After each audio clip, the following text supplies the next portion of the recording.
like to welcome the audience to the August 17th, 2021 Parish Planning and Zoning Board meeting. In accordance with the Governor's recent proclamation requiring face coverings when inside public buildings, all persons attending tonight's meeting must, unless exempted by doing so, wear coverings over the nose and mouth. Persons presenting comments to the board should remove the face coverings. Would you all please stand while Mr. LaSalle Williams says the invocation and pledge of allegiance? Gracious God in heaven, we thank you for allowing us another blessed day. Thank you for all you give. Forgive us of our sins and our shortcomings and make us fit to serve. We ask you to Spirit, Holy Spirit, dwell in this meeting tonight. We pray for this board. We pray for the staff. We also ask the blessing of those who come seeking decisions from this board. We pray let the Holy Spirit dwell with us that we might do that which is right in your sight. In the name of the Father, the Son, and the Holy Spirit, Lord, let us turn to the flag. I pledge allegiance to the flag of the United States of America and to the republic for which it stands, one nation, under God, indivisible, with liberty and justice for all.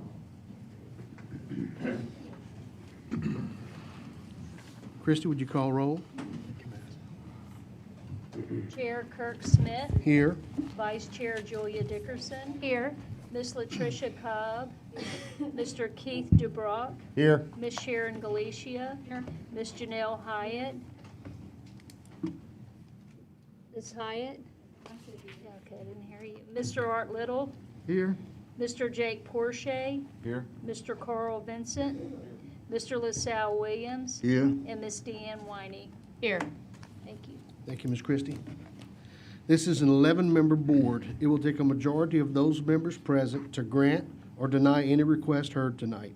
The chair will refrain from voting unless that vote might affect the outcome. The meeting will be conducted with me reading the request from the agenda. The planning staff will give a presentation and report their recommendations. If the applicant would like to add to the staff's presentation, or if someone from the audience has comments, please come to the microphone and state your name, address, and the nature of your request. All persons wishing to speak other than the applicants need to fill out a blue request to appear form located in the back of this room. The form must be given to a staff member prior to the reading of the agenda item. As required by this board's bylaws, in all cases, the proponents will be limited to 10 minutes. Opponents will be granted 10 minutes as well, with each speaker allowed no more than 3 minutes. I recommend that a spokesperson be selected if there is a large group wanting to speak on the same agenda item. If 4 or more speaker request forms are submitted, the time allowed for individual speakers will be limited based upon the number of forms submitted.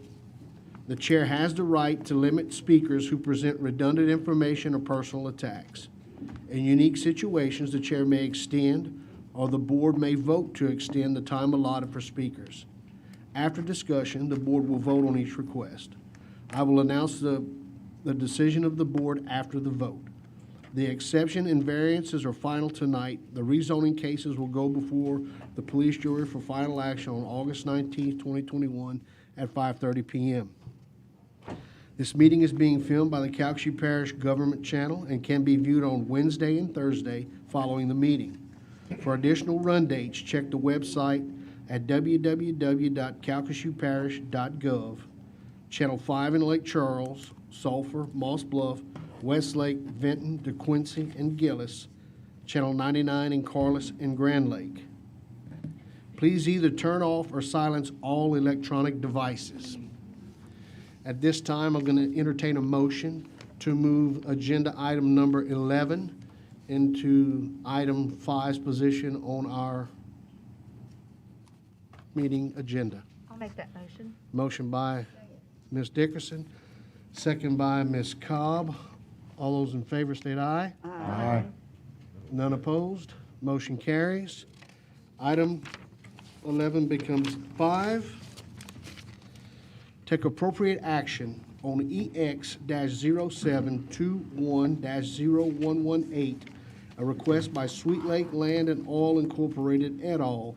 for an exception to allow an industrial development solar project in the 5400 block of Highway 14 East in Ward 2. I will entertain a motion for approval with conditions.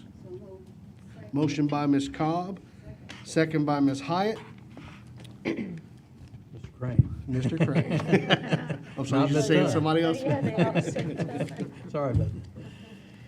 Mr. Chairman, this property is located in the Homewood area and encompasses about 3,400 acres of agricultural and commercially zoned land. The applicant is requesting to construct a solar project that will occupy approximately 2,400 acres. Currently, the property is vacant and used for pasture land. There are several drainage laterals that bisect the property. The topography is relatively flat, and most of the property is designated as X by FEMA flood zone maps, meaning not in a special flood hazard area. There are numerous natural vegetative tree and shrub lines along property lines, right-of-ways, and drainage laterals. Because the applicant has demonstrated sufficient mitigation of impacts such as visual, drainage, and traffic concerns, the staff recommends that the request be granted with the following conditions. Number one, that the development adhere to the site plan on file with the Division of Planning and Development, provided that the director or designee may authorize adjustments to the site plan in light of technical or engineering considerations discovered during development. Number two, that all exterior lighting must be oriented inward towards the development or structures to minimize intrusion onto surrounding properties. Number three, that screening must be provided as shown on the site plan and the revised project conditions submitted on August the 16th, 2021 in accordance with Section 2650 of the Parish Code of Ordinances prior to final electrical approval. Number four, that a runoff management plan will be required unless appropriate waiver is granted by the Division of Engineering. Number five, that permitting is subject to approval of the Louisiana Department of Transportation and Development. And number six, that the development adhere to the revised project conditions dated August 16, 2021, filed with the Division of Planning and Development. And Mr. Chairman, we have received numerous correspondence in opposition to this request. Yes, sir. Thank you, Mr. Crane. Yes, sir. Does the applicant want to start this process off by coming to the podium?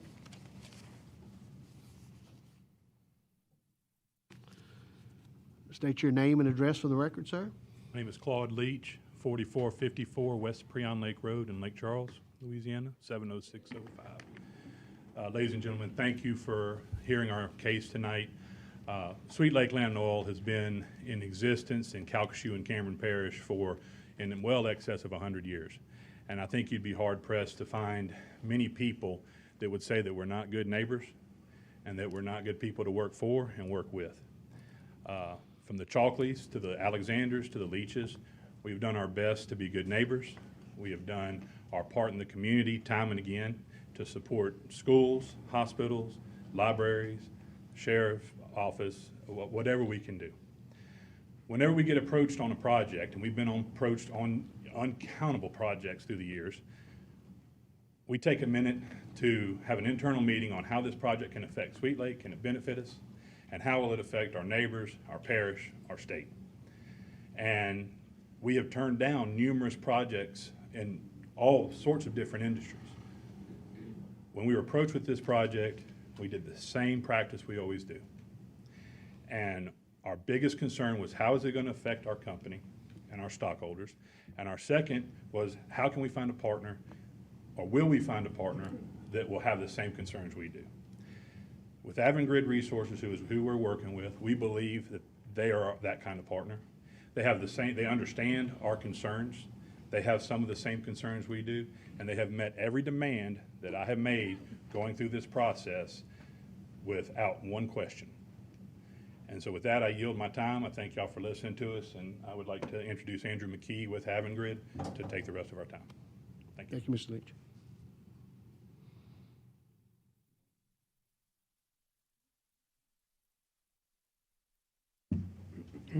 Name and address for the record, sir. Absolutely. So my name is Andrew McKee. My company's address is 1125 Southwest Cooch Street in Portland, Oregon, 97209. So I wanted to start out with a thank you to Claude for the introduction, but also a big thank you to the board, to the staff. You know, this has been a case where I know that y'all have heard a lot about. So y'all have gone above and beyond in that case. So we certainly appreciate that as one of the applicants. So I'm here representing Aurora Solar LLC. That's the actual applicant. So Aurora Solar LLC is a wholly owned subsidiary of Avangrid Renewables. Avangrid Renewables' parent company is Avangrid, which is a publicly traded company on the New York Stock Exchange. So we are a leader in owning and operating renewable projects all across the U.S. So we have more than 70 projects in 21 states. Each one of the states that you can see green highlighted are states where we have projects. We're in 7 electric power markets. We have operations centers that cover all of those projects 24 hours a day, 7 days a week.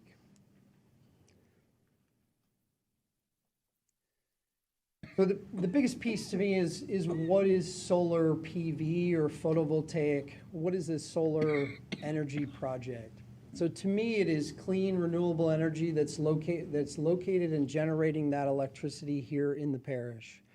It's quiet. It just operates only during daylight hours. It uses a minimal amount of water. It has a negligible traffic impact during operations. And the footprint of the project, most importantly, stays vegetated post-construction. So it currently is pasture. It will be replanted in grass and end up pasture once the project is installed. So when I think about a project and what it brings to the community, this project specifically, the Chalkley Solar Project, would bring between 300 and 500 construction jobs over the 12 to 18 month long project build. So those jobs are not high-skilled jobs. A lot of what they will be able, folks will be able to get those jobs here locally. There'll be 3 to 4 long-term local full-time employees. We are not a large long-term job creator. That is an absolute fact in our industry. But someone could start the first day at that job and have the safety and security that that job would last for 30 years while the project operates. So we also, those 3 to 4 employees don't have the ability to maintain the grounds around the facility. So there are quite a few maintenance contracts to maintain the grass underneath the project itself and to also maintain the vegetative buffering, helping to screen the project on all sides. So the biggest piece in my mind is the increased tax revenue. And this increased tax revenue comes with limited use of parish services. We don't require additional water service, sewer service. We don't require additional police or fire. So the money that comes into the parish stays in the parish and doesn't come out on the other side. So some of the estimates on a project of this size would be $4.5 to $6 million one time. That would be sales and use tax. And then somewhere between $35 and $40 million in personal property tax over the life of the project. That is a conservative estimate because that estimate assumes that we would receive an ITEP grant. And there's some indication that may not be possible at some point in the future. So one of the things that as I spoke in the community meeting last week was, well, I mean, why are y'all here? I mean, why did you pick us as a location? So one of the things that we do very closely as a company is we listen to our customers like any other good company that's trying to sell a product. So Entergy Louisiana has given us and my industry the indication that They want renewable energy. They have carbon reduction goals that they need to meet. They're very aggressive, and that's one of the reasons that they're encouraging solar projects to enter this market. So when I actually look at a physical site, I look for a couple of really key characteristics. One of those is compatible electricity infrastructure. So do you have the electrical infrastructure where we can inject power and that power can be used by local demand?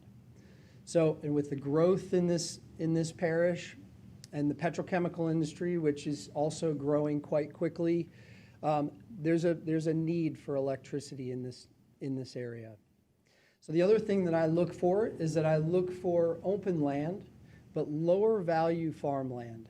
I don't have an interest in being on high value farmland. Some of the other little pieces that are really important to us as a company is that not being in 100-year flood zones.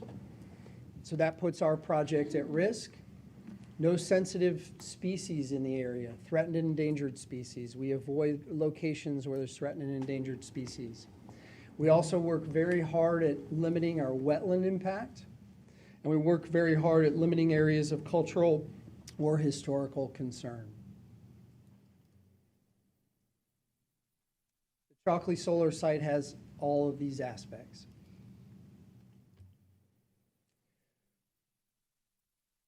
So some of the additional conditions that will be placed on this project are setbacks from roads, setbacks from non-participating property lines, and setbacks from homes. There's also an imposed limit of 45 dBA, which is quite quiet, at adjacent non-participating property lines. Design minimums for the there are basic design minimums for the vegetative screening and leaving existing vegetation to help screen the project. There are agreements that'll need to be in place prior to a building permit with regards to parish road use and with regards to the gravity drainage district. There's also a commitment in this permit with these conditions that we would have a maximum height of 10 feet in the solar panels. So the solar panels themselves rotate throughout the day. They start out facing east and they turn to face west. At no point during that rotation will they go above 10 feet. This allows us to more easily screen the project itself. The project will not use thin film photovoltaics. So a lot of the information that travels around the internet is about cadmium telluride, which is only contained in thin film PV products or photovoltaic products. So the commitment is that that technology will not be used on this site. And then the other commitment is that there won't be any solar thermal used on this site. So we've heard quite a bit of feedback that is associated with solar thermal. Solar thermal is a completely different technology, only used in the desert Southwest. It was never intended for this project, and it is, we don't have any interest in putting it on this site and are very comfortable with a condition being that technology would not be on this site. Another one is that the lighting actually will only be located in 3 distinct locations on the project site itself. The first one is O&M building, which is on Highway 14 as it runs north-south. The second one is on the project substation itself, which is about 600 to 700 feet north of Old Camp Road. And then the third is our point of interconnection substation, which is actually just a switching station. And the transfer of that station will actually go to Entergy. They will own and operate that switching station at some point in the future if the project were to get built. 2 minutes left. 2 minutes left. So a couple things just as I wrap up. So during the public meeting last week, I misspoke about insurance. It was absolutely me not understanding how our insurance works. I stated to folks that that if our panels ended up damaging their house, that it actually would be our liability. And so that was not 100% accurate. It's only accurate if we are negligent in the way we install those panels. So I wanted to kind of bring that out, that's something that I've acknowledged that I incorrectly stated at the meeting last week. And then I would say that I have, looking forward to questions, happy to answer those from this point forward. Appreciate the time. Thank you. Thank you, Mr. McKee. We have a blue card for general comments. I think there's one more proponent, maybe Mr. Smith. Proponent, Mr. R.B. Smith.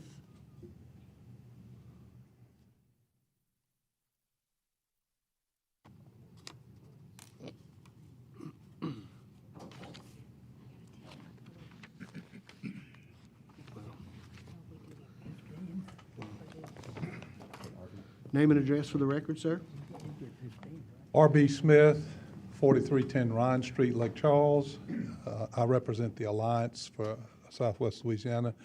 Many times we come to your board and request help with our industrial projects coming to town. This is a unique and a diverse project for our area. We would encourage you to consider it because it does mean a lot to our community to be able to have this kind of carbon neutral type energy coming to our community. It helps us overall with a lot of things that come into play, getting permitting for other industries. So we would hope that you would consider that. It has a great deal of impact, as you already pointed out, on our jobs for construction, but the taxes over years, and those permanent jobs mean something to our community as well. So we would ask you to consider and support this this amendment. So, thank you. Thank you, Mr. Smith. Okay, we have a general comment by Mr. Richard Dolphinball. And Mr. Chairman, as Mr. Duffbaugh approaches, we try to spend a lot of time with both sides to try to get an orderly presentation to this board. And most speakers will be limited to 1 minute apiece in the order that I gave them to you. There may be one or two speakers that have more than that. And when you get to those speakers, let me know if you don't mind. It'll be in the top right-hand corner. I saw it. Thank you. Thank you. My name is Richard Dolphinball, and by coincidence, I live on Dolphinball Road and right close to Earl Dolphinball Road, which is right in the middle of this project. I want to make it known right away that I'm not for or against the project. I have worked for about 15 years in the solar and wind energy business, and I know how that works. One of my jobs has been to be sure that the landowners and the people around the neighborhood and the communities were properly taken care of.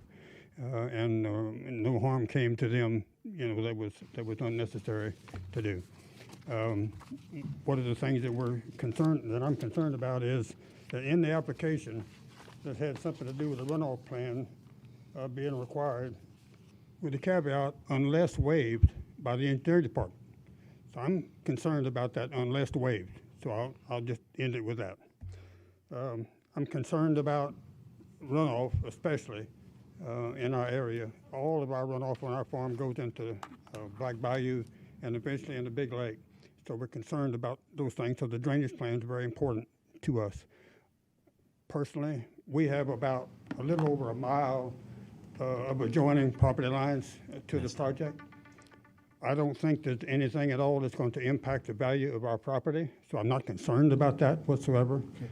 And You've so I reached your just like time, for Mr. everybody to Dolphinball. be Thank you. Considerate of looking forward and doing the thing right, if you get approved. Thank you. Thank you, Mr. Dolphinball.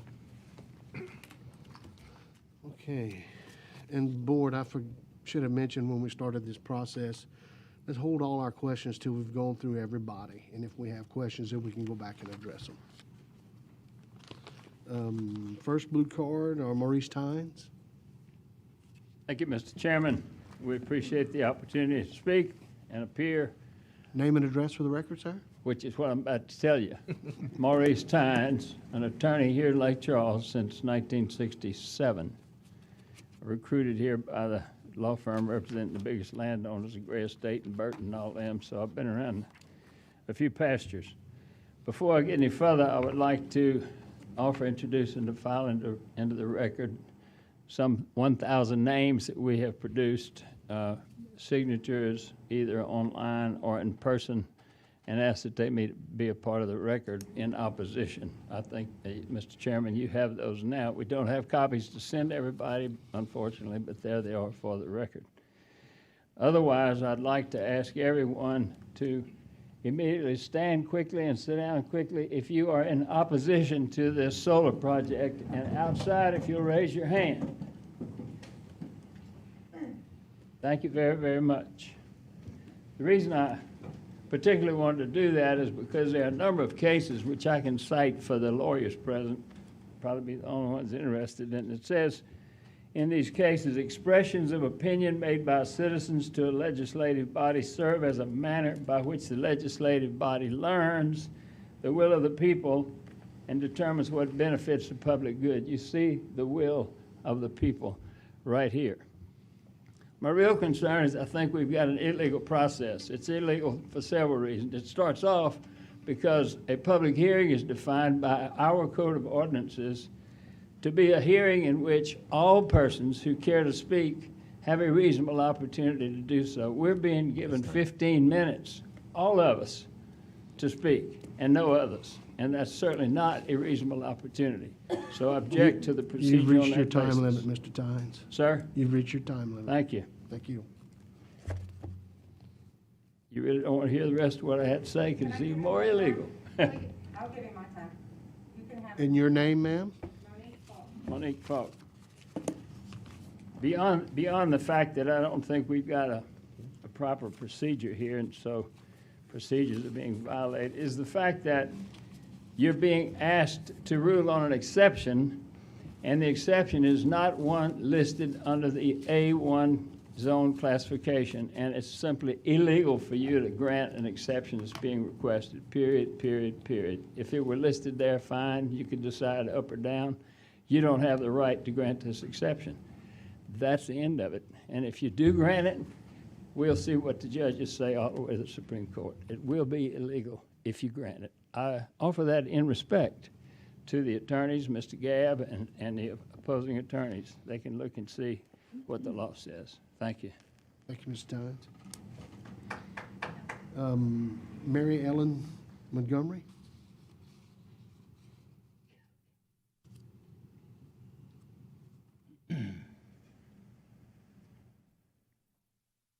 My name is Mary Ellen Montgomery. I live at 8800 Robinson Road, Bell City mailing address.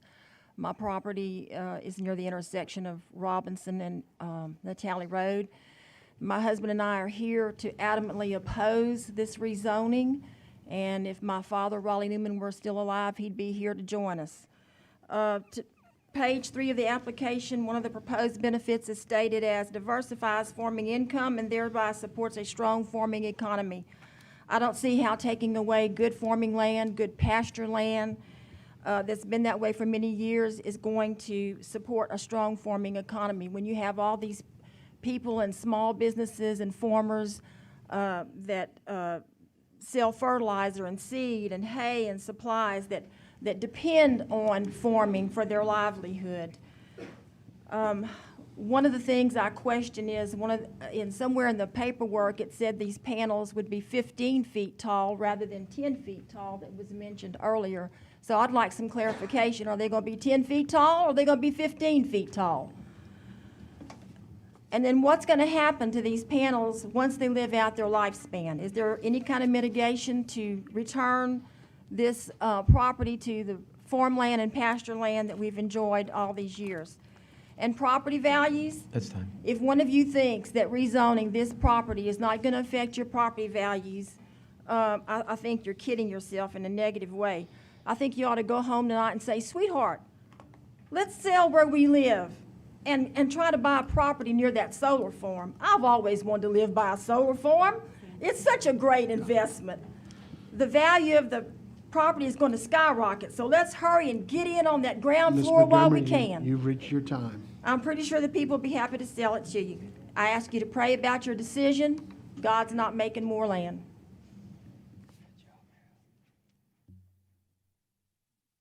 Okay, David Booth?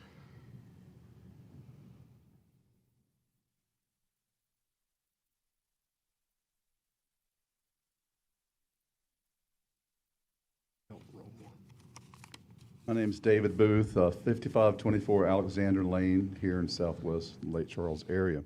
I'm Vice President of the Gulf Coast Bird Club, and we have standing in this matter. We use the road, the Old Camp Road, quite often.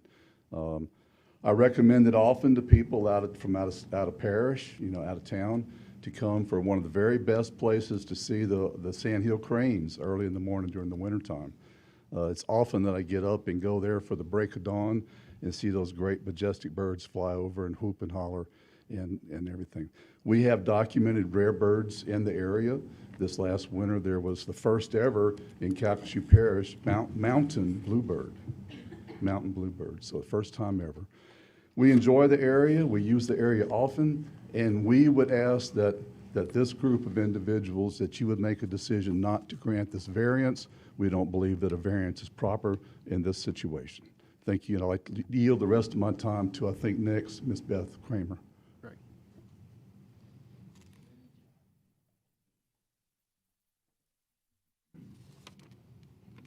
Kramer? Is it Ms. Kramer next? Okay, thank you. I'm Beth Kramer, 3076 Bowlin Road. Actually, I live in Moss Bluff. I'm a member of the Gulf Coast Bird Club, and each year our club participates in the Audubon Christmas bird counts. The count has documented 211 species of birds between 2010 and 2019 on the proposed property for this solar array. The area is one of the most diverse of the other 26 Christmas bird count that goes on in the state of Louisiana. As David was saying, sandhill cranes are prevalent in this area. As many as 1,100 have been counted. The array will impact wildlife and vegetation to an unknown degree. Ground will be leveled, no more vegetation, no more variety in vegetation. You've reached your time, Ms. I'm Kramer. through. Thank you. Yes, ma'am. Okay. Next, Josh Dortez. Okay. All right, yield time to Mike Falk.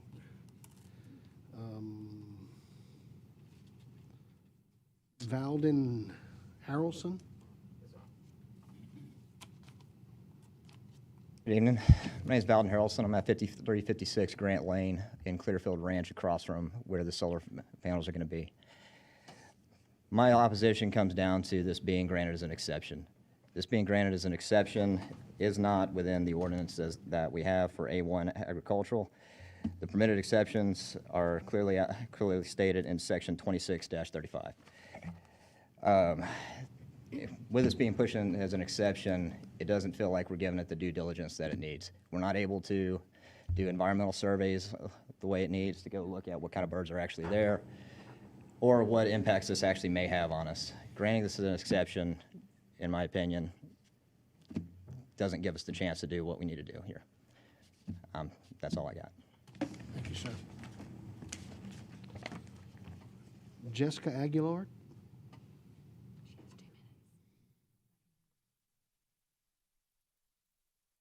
Mr. Gabb. Thank you. Hi, my name is Jessica Aguilar, 8729 Tom Abear Road. I'm here today on behalf of my family, but specifically my husband and my son, who are rice farmers off of Ward Line, and they're not here today because they're farming rice. We have 800 acres that are located to the west that are specifically butted up to where this solar farm will be, and about 3,500 other acres that are in close proximity that we are concerned about. Our first major concern is the rezoning or the exception, whatever it is. Once the door is open, it doesn't end. And we know, we've had personal experience with what industry does to farmland. About 9 years ago, we lost 1,100 acres of our farm to mitigation because industry needed to mitigate. And by the time the mitigation was done, over 5,000 acres had been mitigated. and lost to farmland. Money talks, and we know that. And we might have millions invested at our farm, but we're not millionaires. We can't compete with this. We can't win this fight, and we depend on the zoning board to uphold the fact that this is agricultural land. Our second concern is, what if another hurricane comes through and nobody can say that, oh, it probably won't, because after the things that have happened to us in the past year, it probably will. And when those panels are blown into our field, who's gonna clean it up? When the panels break and the runoff goes into our ditches and our canals that we use to irrigate, that we use to water our livestock, and that we use to grow our crawfish, does anybody in this room want to sit with a platter of crawfish and wonder if maybe it has toxins from the solar panel in it? Nobody does. And then, I just want to say that Sweet Lake operates a working farm, and if this was such a good thing, why is it not on their rice farm in Cameron Parish? Why is it not by their duck and their fishing clubs in Cameron Parish?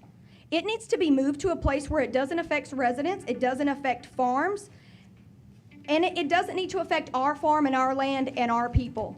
And if you want to know the traffic concerns, go at 6 o'clock in the morning or 6 o'clock at night to the corner of Tom Hebert and Helms, and you'll see what industry has done to traffic as far as the Kiewit Park and Ride. Take a ride out there and you might not make it back.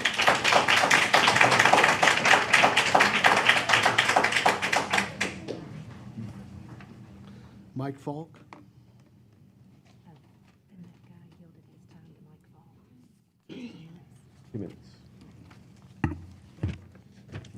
Okay, my name is Michael Falk. I reside at 8076 Ward Line Road.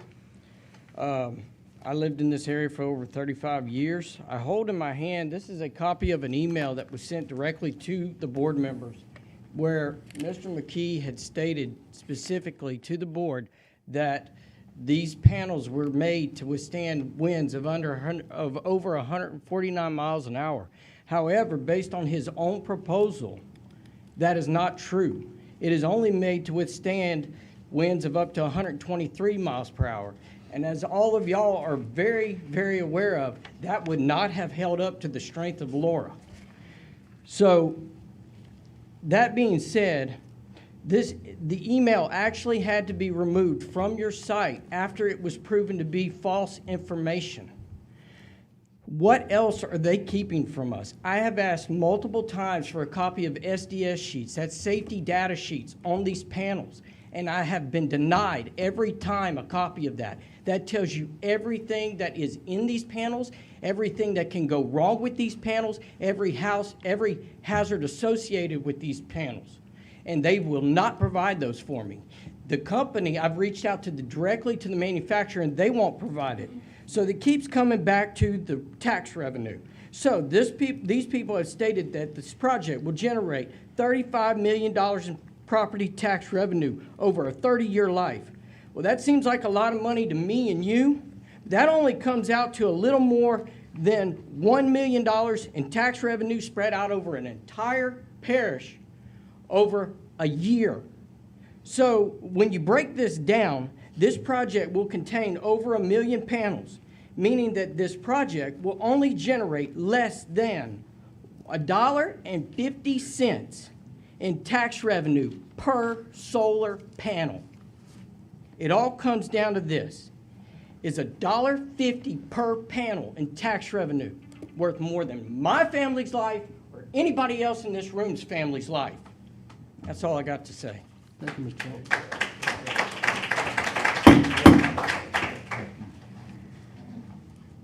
Julie Greathouse?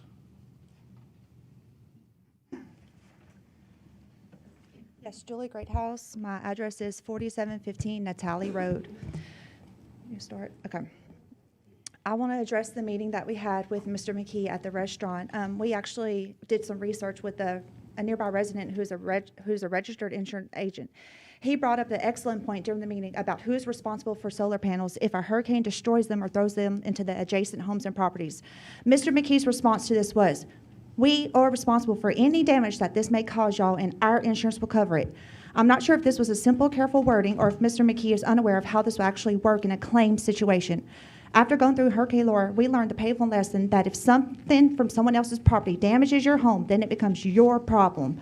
The same rules apply to these solar panels. Their insurance company will say that they are not liable because the cause of damage was due to a hurricane and not their negligence.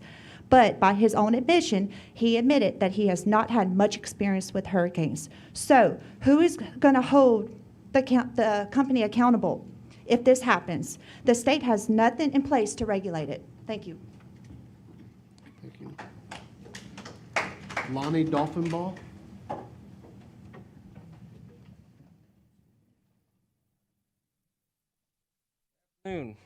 Lonnie Dolphinball. I currently live in Mississippi, but as you know, the name, that's part of my property. I just want to wrap this up with the fact, over 100 years ago, my great-grandfather moved to this area to farm. Most of the property that is up for this is old Dolphinball property, sorry.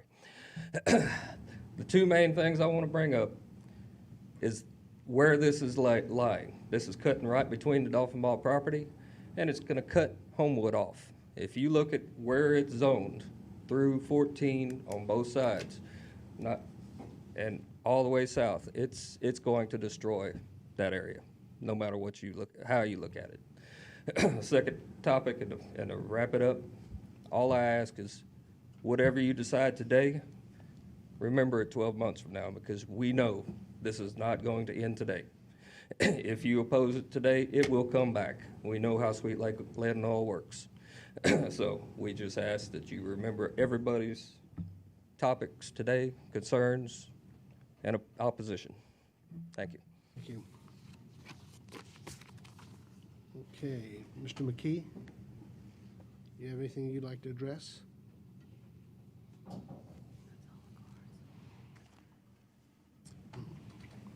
And Mr. Chairman, there's 1 minute left in rebuttal. Okay. Yep. Well, before they have it, this 1 minute, who wants to speak? Mr. Tynes, they've got 1 minute left. Rebuttal, this is your turn. Okay. Oh, I thought you meant they still had time. Yeah, he means afterwards. After Mr. McKee speaks, and then there's a rebuttal. No. What's going on, please? Right. Right. So, Mr. Chair, that is now the applicant's turn for a 1 minute rebuttal. Okay. And that will conclude the public comments at that point. Okay. Got it. Sorry. So just a couple of quick thoughts based on comments. So we've committed that 10 feet tall is the maximum height of the solar panels. We've also committed to presenting decommissioning plan, a decommissioning bond. That is part of the conditions. We've performed quite a few hydrology studies, stormwater studies. We do not believe that this project will have any impact, and we are willing to prove that it will not have impact on surrounding landowners. So when we looked at the design, the wind loading design of this project, on the initial design, we actually looked at what was required. And it's a risk category 1, which is 123 miles an hour. So the initial design that was done on the site was for 123 miles an hour. We've had active conversations based on the feedback that you've seen here with landowners about trying to increase that wind speed. So, Okay, and I'd say Mr. McKee. lastly that we looked at Cameron Parish, and it's not feasible to put a solar project down in that area. It's one of the reasons that we've chose this area. Thank you, Mr. McKee. Certainly. Before you leave, does any board members have questions for Mr. McKee? Mr. Porsche, you can come back. So the design that you guys are targeting, what is the wind load capacity? If you're increasing the design, what is that target? I think the target is to increase it.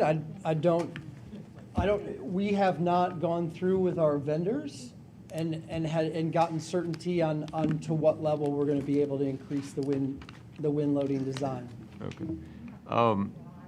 So steps to this project being shovel-ready, outside of Parish, permitting and things, what are those steps, and what's the chronological order of those steps outside of the Parish approval?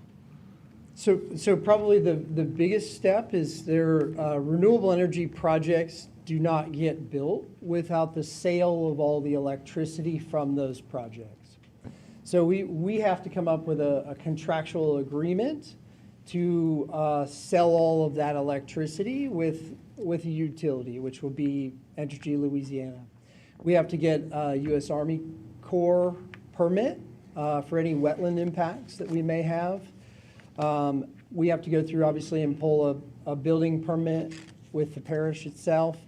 We'll have to meet all the conditions that I stated earlier. And we have to go through all the electrical design certifications in order to meet those building codes. And is that's the only steps? We'll actually come through and ask for ITEP tax treatment. So that would be something that we would actually do at a future meeting.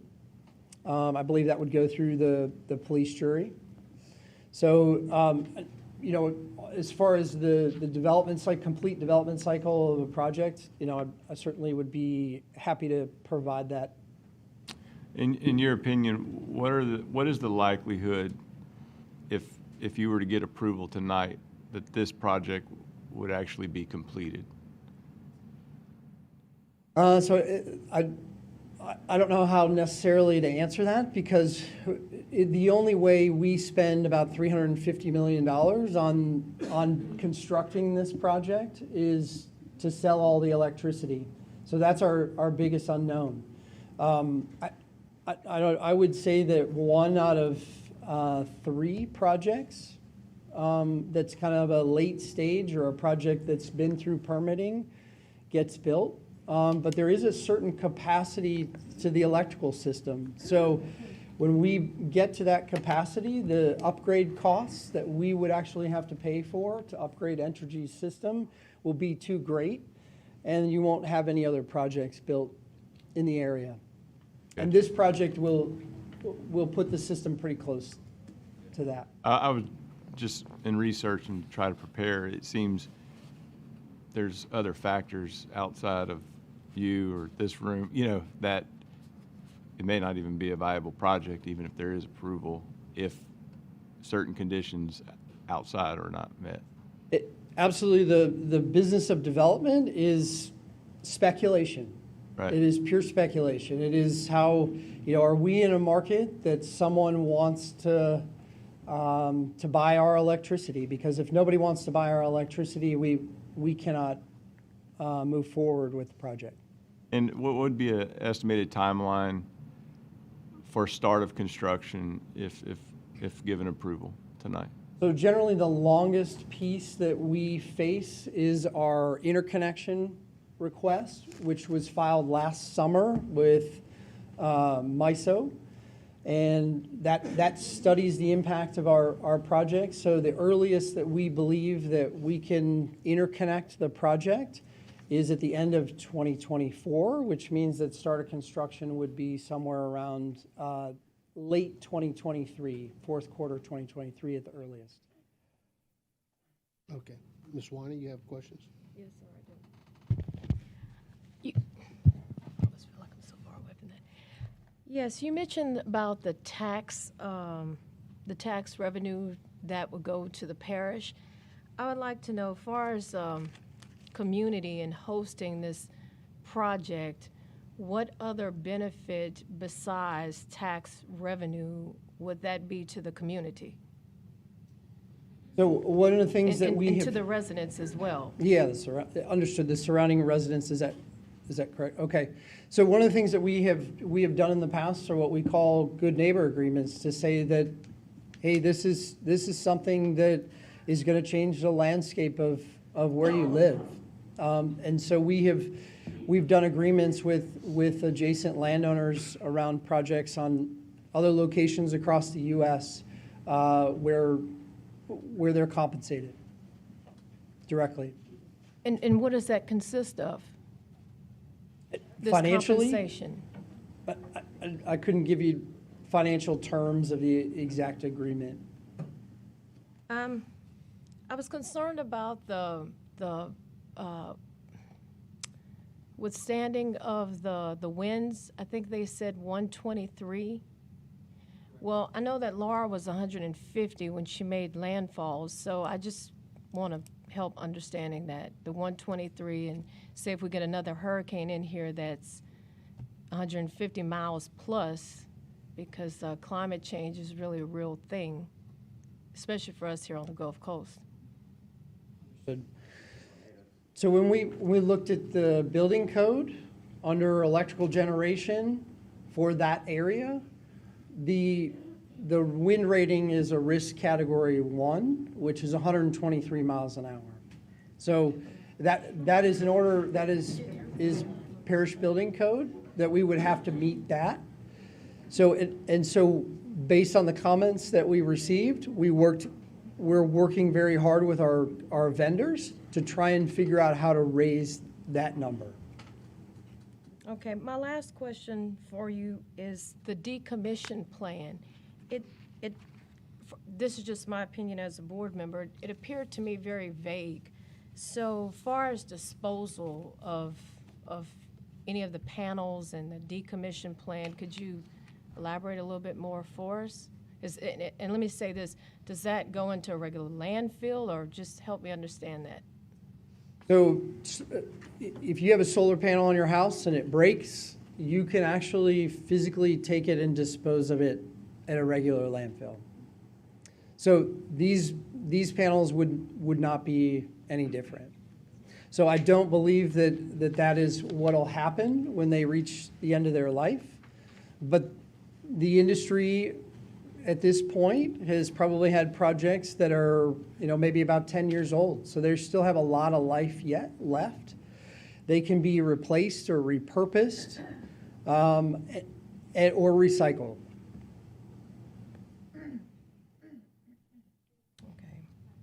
No further questions? Okay. Any other questions from any of the board members? Mr. Durock? We had some concern tonight about the animals, the birds, all that stuff, the bird watching groups that come down. Is there going to be any area that will be set aside to continue to have that happen, or is all of it going to be used for the solar panels and the project? The leased area is well over 3,000 acres, and the actual footprint of the solar project is a little bit less than 2,400 acres. There's a lot of pipeline right away. We will not be able to put any of our facilities on any of that pipeline right away. So there is a significant portion of this project area that is not taken up by the panels locations themselves. We have also set back 200 feet on either side of the main government ditches that run through the area. So as there is an easy way to do maintenance on those as they will get overgrown in time.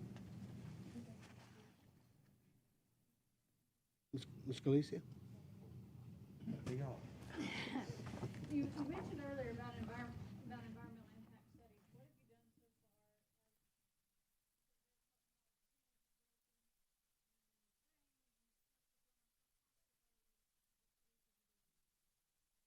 so far? So a couple of pieces with that. So I would start with the solar panels themselves. So they are non-toxic, they are inert, they are encompassed between two pieces of glass, they're glued together. When they break, they just kind of fracture and they stay all in one piece. And there's nothing in the panels themselves that it has the ability to leach out into the groundwater.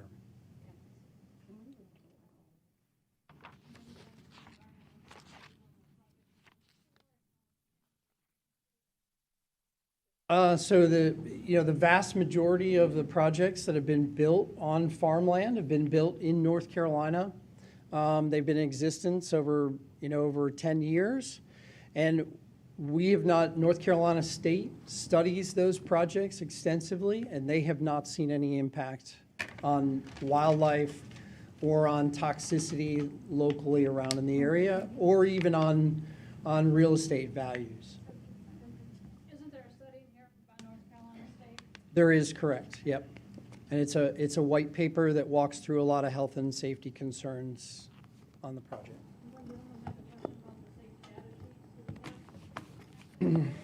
And I've shared those with one of the board members. I also did share those with him via email. Sir. Mr. Vincent? I know this is a 30-year project, but let's say 10 years from now, y'all are up and running. Do y'all have a phase 2 already planned? We do not. So one of the business strategies that we have is to use all the capacity on the transmission lines themselves. Once we get above that capacity, then we won't be able to add anything else with a very expensive upgrade. And so the project sizing was done very intentional to build it all at once. We will sign an agreement that could be as long as 15 to 25 years with a power purchaser, and that agreement will kind of determine the minimum length, and then after that, we'll look at actually re-signing and adding to the addition of that. But the intention is that this is a single phase. Any other questions? Mr. Little? Mr. Smith, thank you. On your, looking at the maps that's in our information, the layout, that is a 3,000 acre layout, the layout that's on this map that we're looking at? Or is that, and then inside that 3,000 acres, there's a lot of land that is not being utilized according to the colors, and that's where you come up with the 2,400 acres of use. Is that a good statement? Yep. So when you're looking at the map itself, you have the yellow areas. Mm-hmm. Those are the solar panels themselves. And if you total up the yellow areas all together, that's the one that comes in just under 2,400 acres.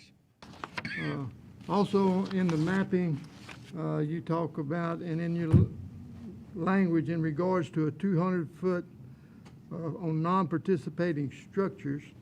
And in the mapping, there's some homes scattered, and around the homes, a little gray disc. Is that that disc that's showing, is that a 400-foot diameter on those, like map number 5? Certainly. There's those, like those right here on this map here, there's those discs that's sitting around those houses. What is that representing? Yep, and so Mr. Little, that is for relevance. I think one of the things that's challenging with these maps is that it's hard to understand the scale of them. So that was to give the person viewing the map some relevance to how big a 200-foot circle around those homes would be. So that's a 200-foot radius from the center of that house? That's correct, yep.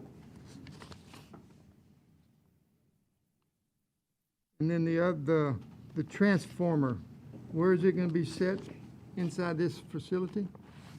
The transformer will be located in the center of the project area, about 600 feet north of Old Camp Road.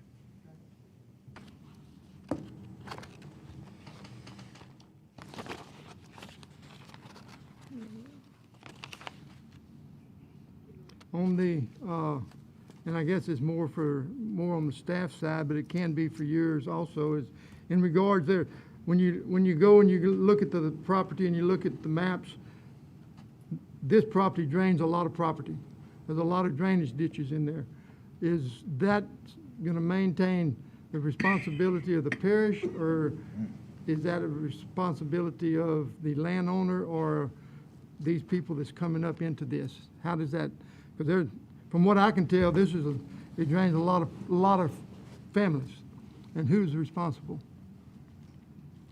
Mr. Little, those laterals, those are designated laterals that are would actually be maintained by Gravity Drainage District. And so that's why we have a condition in there that they must get Gravity Drainage District approval, because we want to make sure that they have the appropriate easements in there to maintain those laterals. Thank you. Any other questions by the board for Mr. McKee or for the staff? None for Mr. McKee? For the staff. Thank you, Mr. McKee. Mr. Porsche, you have a question for the staff? Oh, welcome to ask any of these folks questions. No, sir.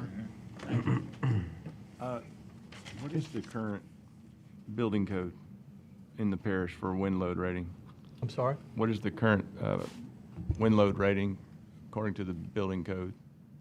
Y'all were throwing out a number, but I just wanted the staff to let us know, what is that wind load rating according to parish building standards? Yeah, currently? so basically, there's certain risk assessments for each, there's like 4 or 5 categories. Right. Depending on the type of construction that you do, and this is in a risk category 1. Okay. Like Mr. McKee indicated, and that wind rating for those types of structures that are listed as that are 123. There may be buildings, certain structures that are in a different classification that may require a higher rating. Right. The other question for the staff, the screening, a lot of times the screening provision for me in this project is going to be such a huge piece to not impacting neighbors. A lot of times it's, we can't get electrical connections until the screening is complete. I read through the screening, some it's 3 years. And then if we do have a natural disaster and that screening is wiped out, just where is the parish going to stand? All right, 3 years from now, you can't see it. It's built, it's doing its thing. People are, you can't see it. And then we have a storm come through, and now you can see it. And maybe the panels hold on and everything's good, but now the screening is taken out. Is the developer owner, will the parish then approach them and say, hey, you agree to this with screening? Screening's no longer there. And I've just seen it on some things when the hurricane fits with the mesh that we've approved before. A thunderstorm comes through and now it looks like a tattered thing, and I'm driving down Common Street going, man, that doesn't look very good. So in this application, to me, it's a huge piece that the screening is there. It's actual screening. It's not visibly seen through, and that it's for the lifetime of the project. 30 years, this screening needs to be there. That's my question. Well, and screening is a critical part of this. It is. And that's what I actually looked at too, to make sure that, because we wanted to make sure that this is sort of a very rural, natural area, and what they put out there for screening, the type of plant material that's put out there, Sure. It needs to be somewhat compatible with what's out there right now. So using a lot of native plant material, whether that be deciduous, evergreen, conifers, and it has to be planted in such a way that it is going to create that visual screen, or maintained in such a way to maintain that visual buffer. And so, yes, that is a critical thing. And if there is something that affects that, then yes, we will require that they replant and maintain it. Maintain the screen. Yes, sir. Yes, sir. That's all the questions I Okay. have. Ms. Galicia? Is there a way, because it sounded like a couple of the main concerns were natural disasters. Is there a way we could get some confirmation that we can get more stability in these? Don't fall apart if there's a tornado, or I guess you can't stop a tornado, but if you're 24-mile-an-hour winds. Ask about it. It is a little bit vague, and I think that's a concern. I think it's a great idea. I just want to make sure that it just feels like maybe for the residents it was like really fast. Like all of a sudden it was here. So maybe just to assuage some fears a little bit about that. Well, I think, you know, and it's maybe something you need to ask Mr. McKee again about their decommissioning plan. I know that they are going to have a contract with the landowner. Parish isn't involved in that. I'm sorry? The parish isn't going to be involved in the regulating the decommissioning. Well, we will, Okay. in terms of them decommissioning that, and that's part of the project conditions, is that they will be required to do a decommissioning Okay. and things like that. So yes, we will. Won't just sit there and fall apart. Oh, no. They have indicated in the project conditions, and that's part of this application, that they will be required to do a decommissioning. I felt like that's something that what they provided was sufficient for Okay. us to hold them to. Mr. Little? Yeah. And I guess I should ask this to Mr. McKee before he sat down. In regards to screening, some of the local industries have brought in their screening in their areas in ways of, I'll just call them levees. They're not really a levee, but it's earthen screening. They come in and they build earthen screening, they plant trees and grass on it, and when you're driving down the road, there are 10 to 12, 15-foot tall type levees that you can't see. I know that on this 3,000 acres, I don't know how many miles that ends up, but somewhere around the housing facilities, is that something that may be acceptable to the developer to put up some kind of a screening in regards to earthen and planting so that we know that it's going to be there, and you don't have to worry about the grass and the storms, that it's going to be an eyesore to these people that's living in these areas? Is that a question to me? Well, I'm just, more so just, that should be to Mr. McGee, because he's the one that would be paying the price on it. I think if you can do a combination of berming and planting on top of that, I've seen it. I've seen things like that where it's done very nicely, and but certainly I don't want to take away the characteristic of that area either. You know, I don't want them to build some, you know, huge mound out there that's not going to be, you know, compatible. Aesthetic, yeah. But I do think you see around the parish, you know, when they dig a ditch on a piece of farmland or something, and that stays there for a while, you end up with vegetation on top of that, and that's sort of natural to that area. Mr. McKee, would you like to address Mr. Little's concern? Absolutely. So one of the pieces that I would be concerned about as we design these projects is what is that going to do to the water flow across the property? Right. And in all likelihood, that's going to make it more difficult. And that is not something that we want to do. Our preference is to put in vegetative screening, to not raise it up on berms. It creates levees, it creates things that I think will cause more water flow problems. Thank you. Ms. Galicia, did you have a question? My question was, how is that going to affect drainage? Oh, So we're good. They would have to get their drainage right. Yeah, ooh, we don't want that problem. No, we got enough of that. Are there any other, Mr. Vincent? Just a question or a statement, because I go back to the very first speaker, Mr. Tynes, and I'd like to hear from legal counsel, because we kept saying this was an illegal situation that we're dealing with. Number one, I'd really like to know about that, what your thoughts are, and number two, I'd really like to hear more fact of what the wind load is going to be on these new panels, instead of a maybe. Well, I can't address the wind load question. I know. The legal things are really not for this board to determine. We're here today, as we always are, for land use. And the issue before you guys right now is whether this project, in your opinion, fits this area. And that's what you're being called on to answer today. Any other questions for the staff?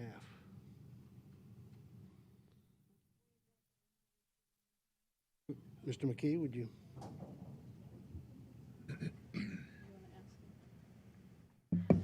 So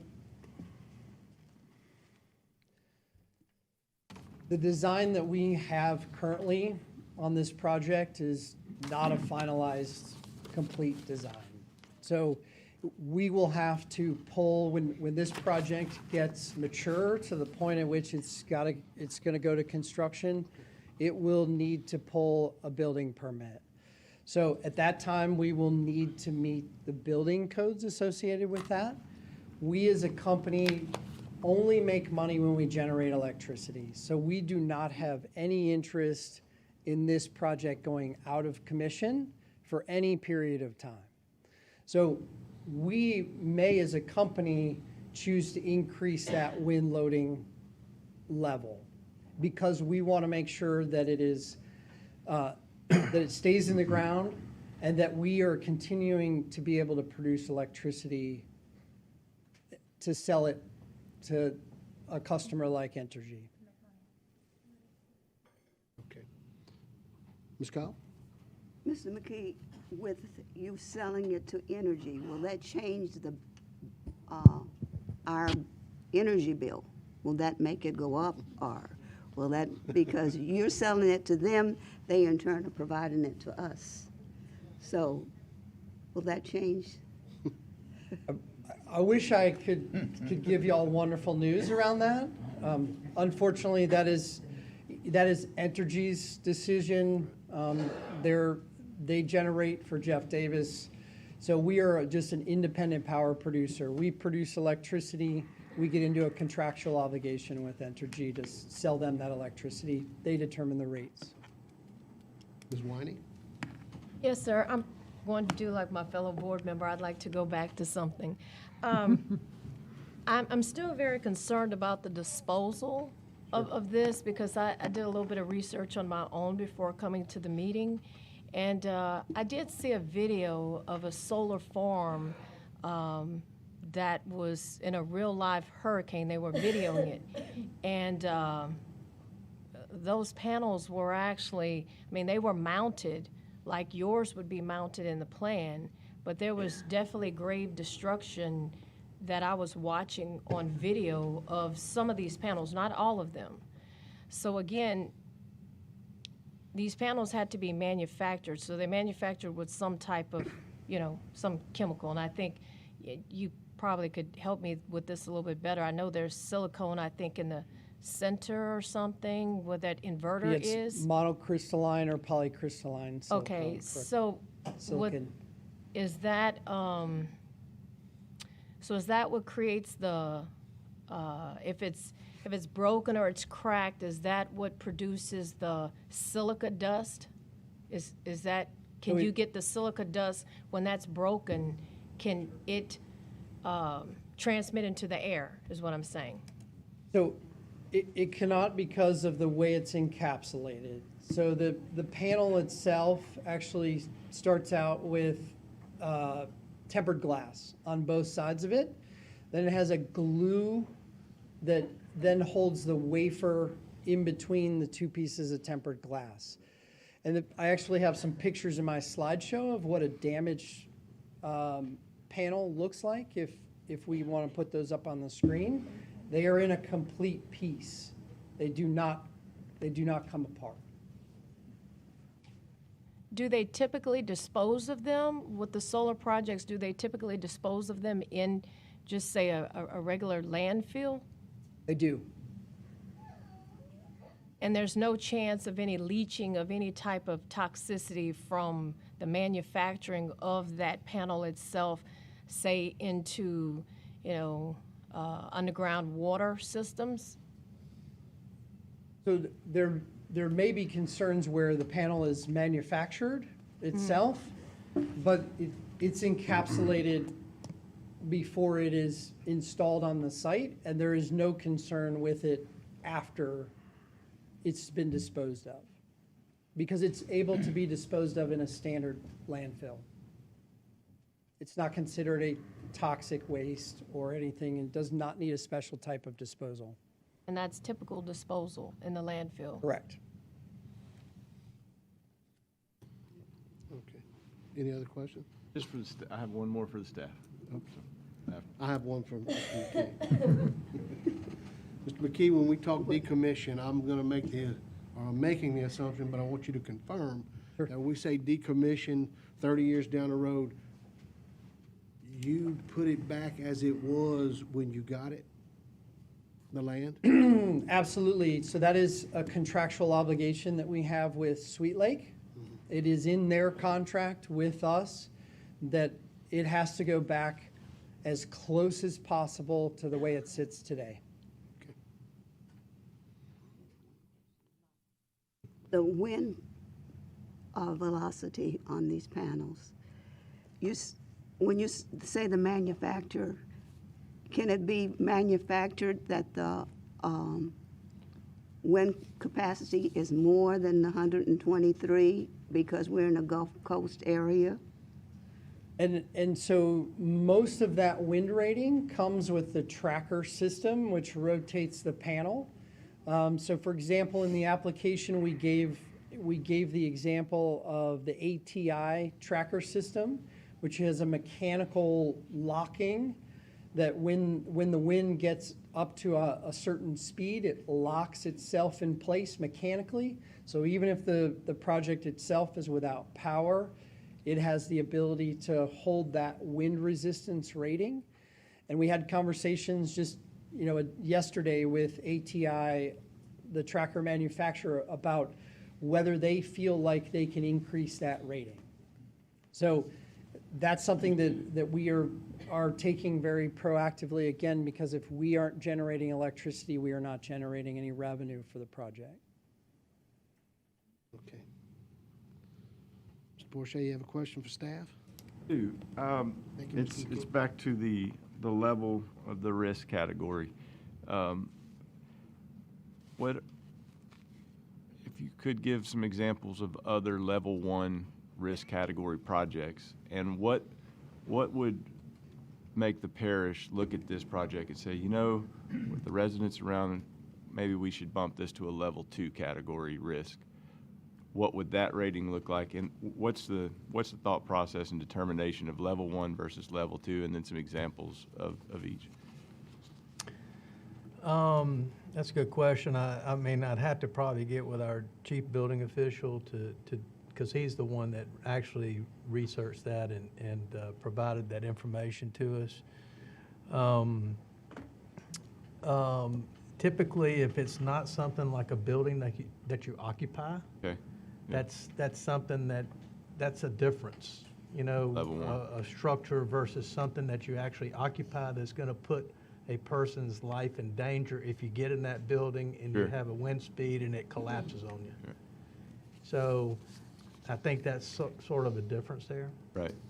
But I can certainly verify. Yeah. I mean, to me, the parish is going to set that bar.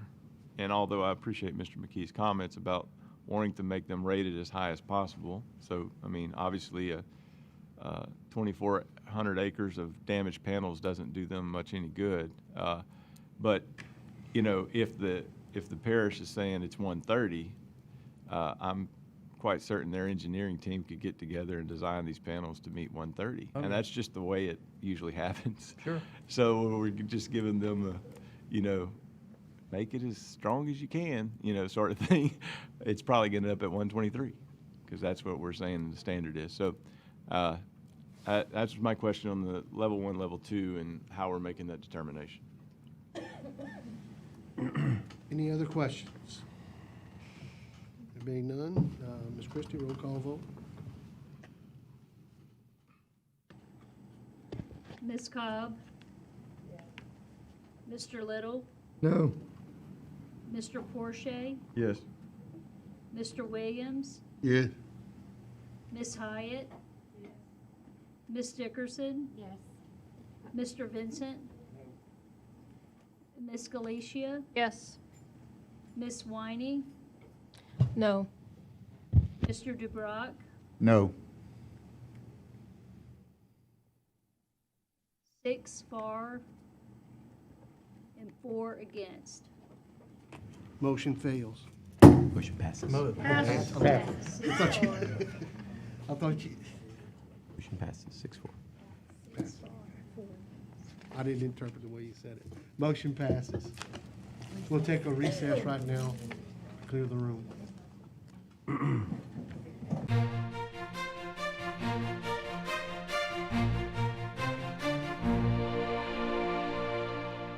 Back in session.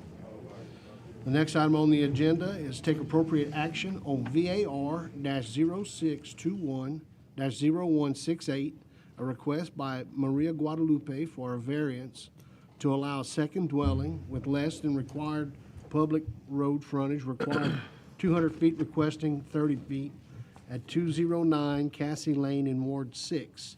I will entertain a motion for approval with conditions. So move. Motion by Ms. Dickerson, second by Ms. Hyatt. Mr. Crane. Mr. Crane. I'm sorry. You still want to say Ms. Ton, I know. Mr. Chairman, this property is located in the North Sulphur area and encompasses approximately 4.63 acres of mixed residential zone land. This property is part of the Tammy Acres subdivision. In 2007, the board approved a variance on this property to allow 30 feet of public road frontage. At this time, the applicant and his brother live in the existing manufactured home, and if approved, the applicant would like to place a second manufactured home on the property for himself and his family to reside.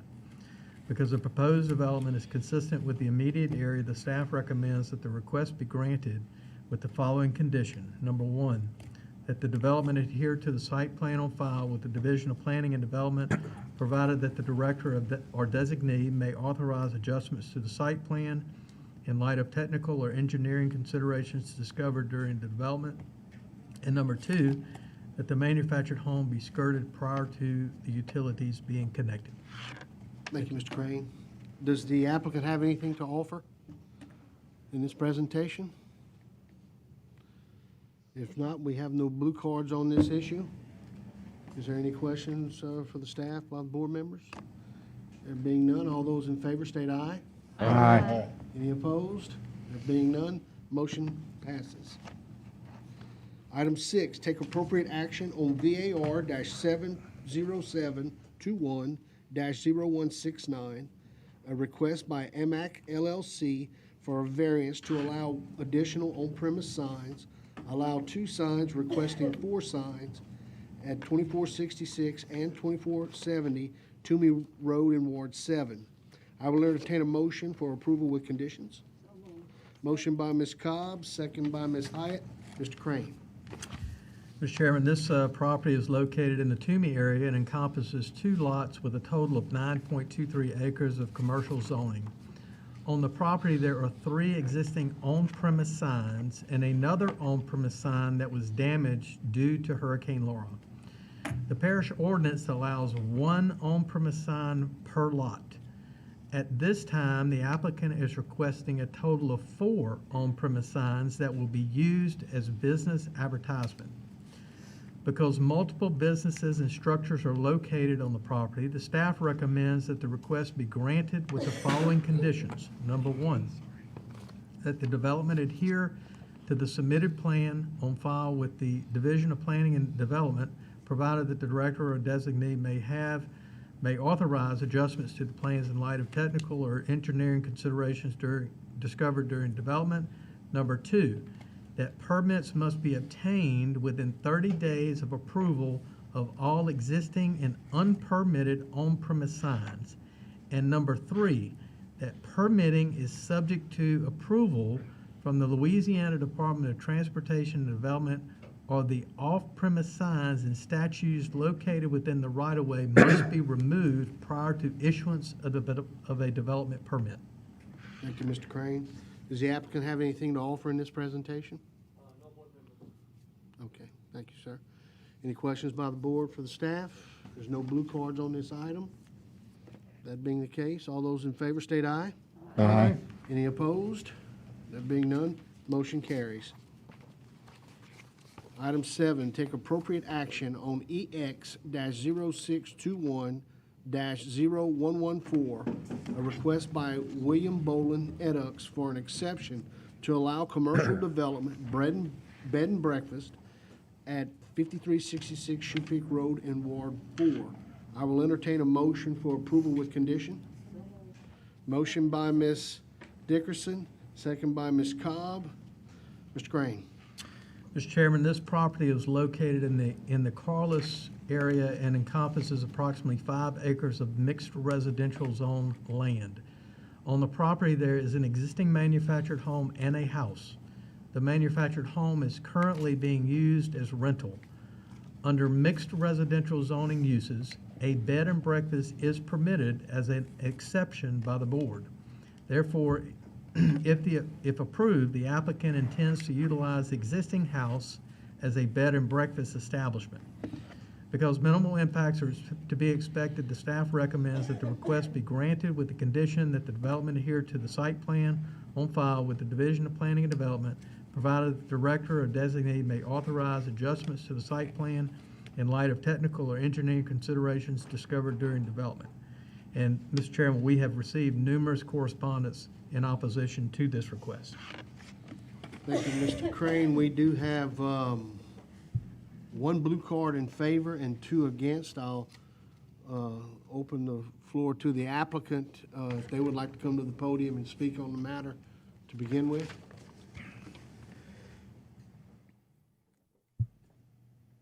Hello, I'm William Bowlin, live at 5290 Shoe Peak Road, 70665, Carlos, Sulphur.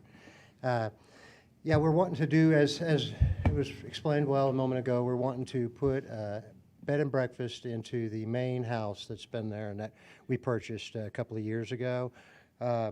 In fact, some of the letters of opposition, honestly believe, are because people don't fully understand who we are and what we're trying to do.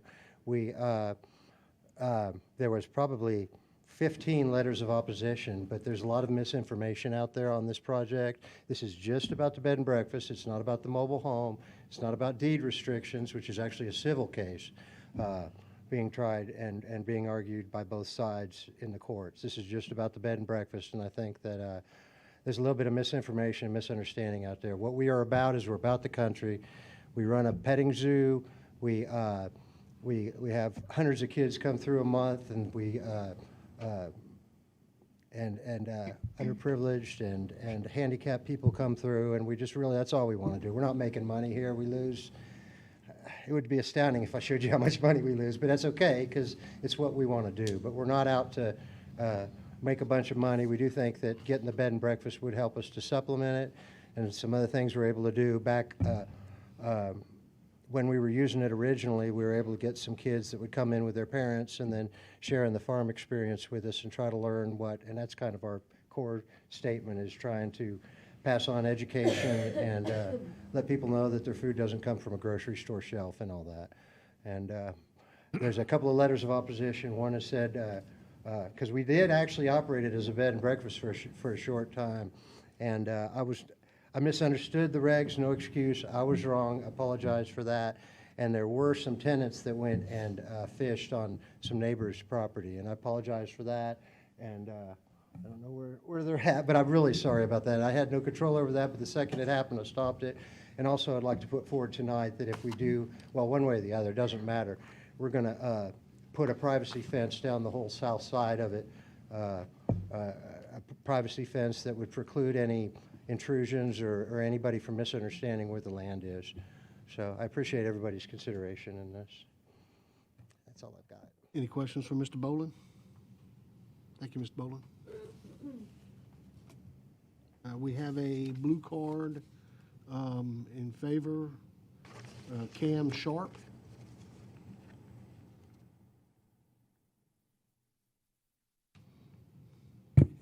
Hi, my name is Cam Sharp, 5103 Shoe Peak Road.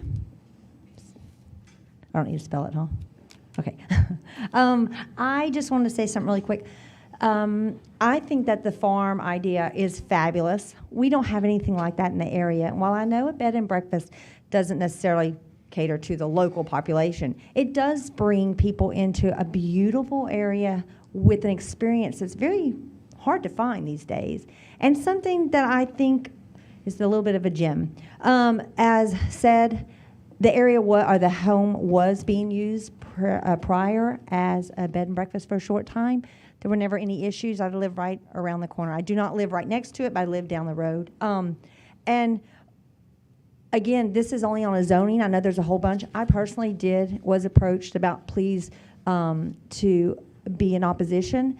But upon doing my own research by myself, looking at it and looking at the zoning, my understanding is the request for a zoning exemption is simply just to reinstate using what's already on the property as it was used before, where there were no issues. And again, I just see it as a positive thing for the area and a great experience that some families can experience that I don't think there's a lot of that around. That's it. Thank you. Ma'am. We have 2 blue cards in opposition. The first is David Giles. Okay. Brandon Scott Valentine? Yes, sir.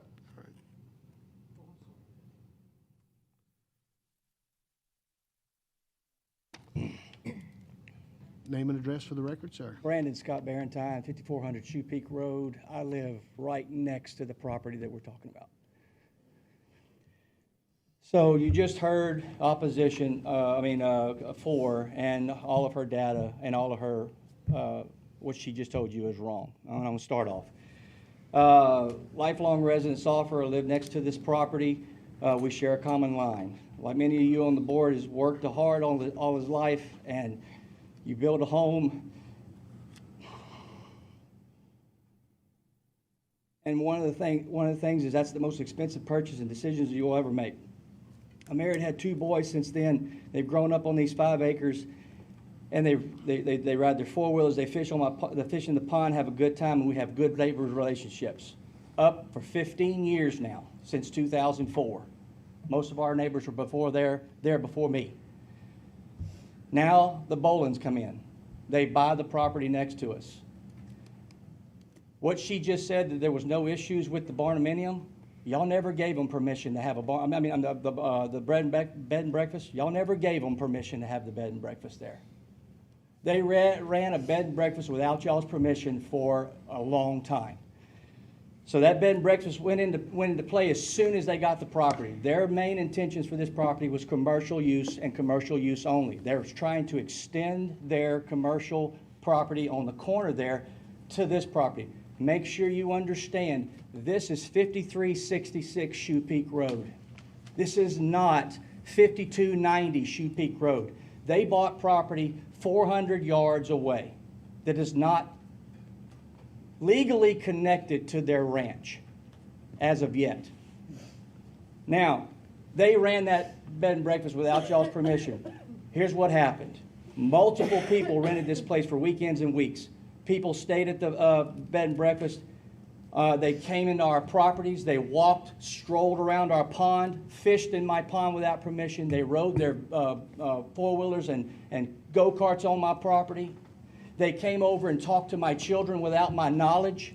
We would walk out and people would be talking to my children. What we got going on here is they do not have ownership of that. They don't run it like they should. Mr. Barentine, you reached your time. No, I'm sorry. No, 1 minute left. 1 minute, okay. Yes, sir. Anyway, it appears that the Bowlins had this in mind their entire time. I'm going to get real quick here. So after the hurricane, they rented it out to a company, a roofing company. They stayed in there for 2 months. Those people stayed in there. They had 15 tenants in a barnuminium that can't hold but 8. Their sewer system backed up twice into my yard because of this, and I had to call them for it. They had 15 trucks at one time parked out in front of this barnuminium. The deed restrictions on these properties, the individual deed restrictions on these properties, do not allow this or trailers. That they also, when they saw the dollar signs from that roofing company, because they charged them more than they were the little people that they were charging weekly, they put another trailer on that family resident property, knowing that they were going to get more money off of that trailer. And that trailer was okayed by the zoning board because it's zoned in Calcasieu Parish for trailers, but the individual deed restrictions do not allow trailers. And they know that. They have that deed restriction. It's on their deed. And that's not for this board. I'm sorry. I'm just to let you know. So anyway, And so then here's a summary. Changes in the environment in our backyards, constant activity, in and out traffic, non-acquaint B&B. They have a lot of noise. People don't care when they're out on a B&B. They're gonna get noisy, they're gonna get drunk. Thank you, Mr. Barentine. Thank you, sir. Thank you. Okay.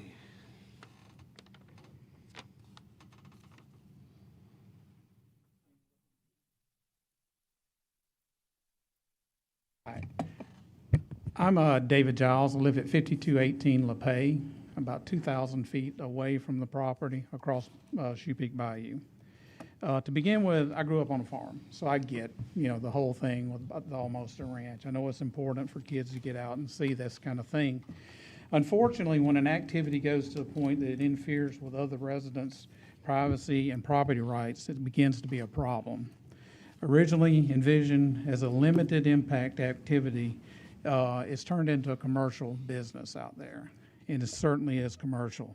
It's got multiple employees, and there's even a store. This property is not zoned commercial, and the request, if approved for this lot, will just increase their commercial footprint in the area. If you look at their website, they call it an almost a ranch because it will almost always be almost done. And they're always working. That's their vision. So to me, their vision is to continually increase the size of this place and make it a bigger place. And that's a problem if they don't have any regard to the impact of their community. They don't appear to have regard for adequate buffers and separation and how it impacts the fabric of our community out there. Concern I have with the exception, it doesn't state or limit the number of bed and breakfast houses on the lot. It merely states to allow commercial development bed and breakfast. So does that mean there's one bed and breakfast, a bed and breakfast? It doesn't say that. So does that mean the trailer and the barn dominium can be bed and breakfast? And while we're at it, I really can't understand how there's two residences on this lot. And what's the limit? How many residences could you put on an R2 lot? Could you put 4 or 5? Could you park some RVs out there and say, hey, look, this is B&B also? Where does it stop? So that's my concerns. And this is all just based on R2, not the subdivision restrictions. That's obviously for the courts and whoever else to decide, not you guys. So anyway, I appreciate y'all's time and your service to the community. Any questions for Mr. Giles? Being none. Would the applicant like to come back up?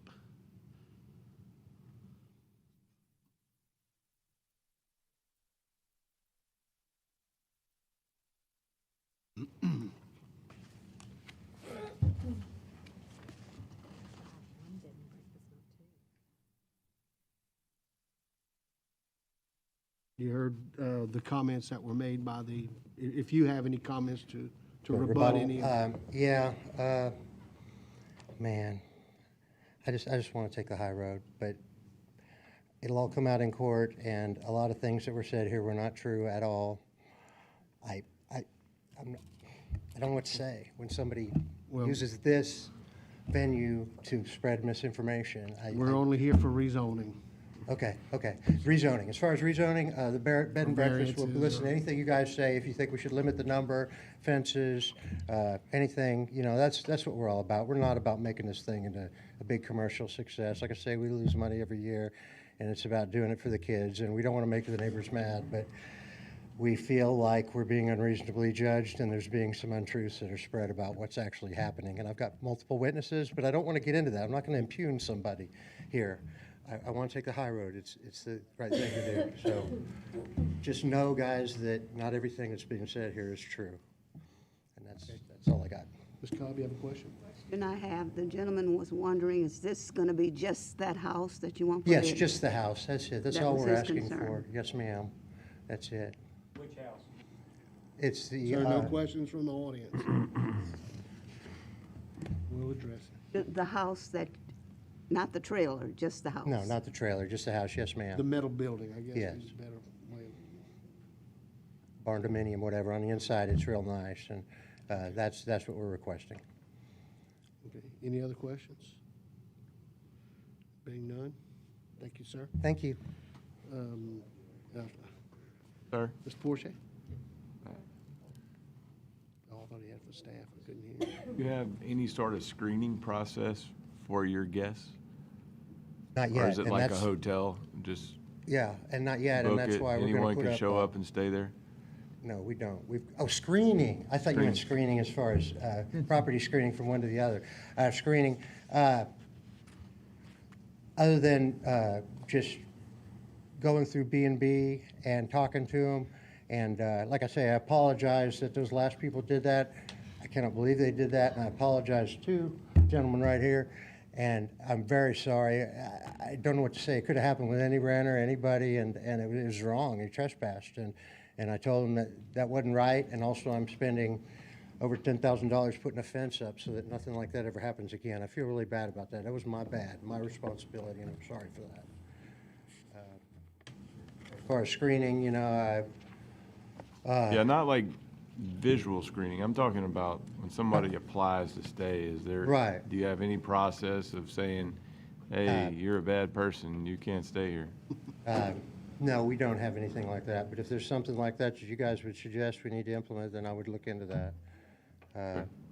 I mean, other than, we reserve the right to go over there, and also we've got, we're going to have one of our employees staying in the trailer if that goes through and goes our way right now to stop anything and to supervise and to make sure that nothing bad does happen, like when they went fishing on the property. I wasn't aware of any four-wheelers, go-karts, any of that being done on the property. I've never seen that.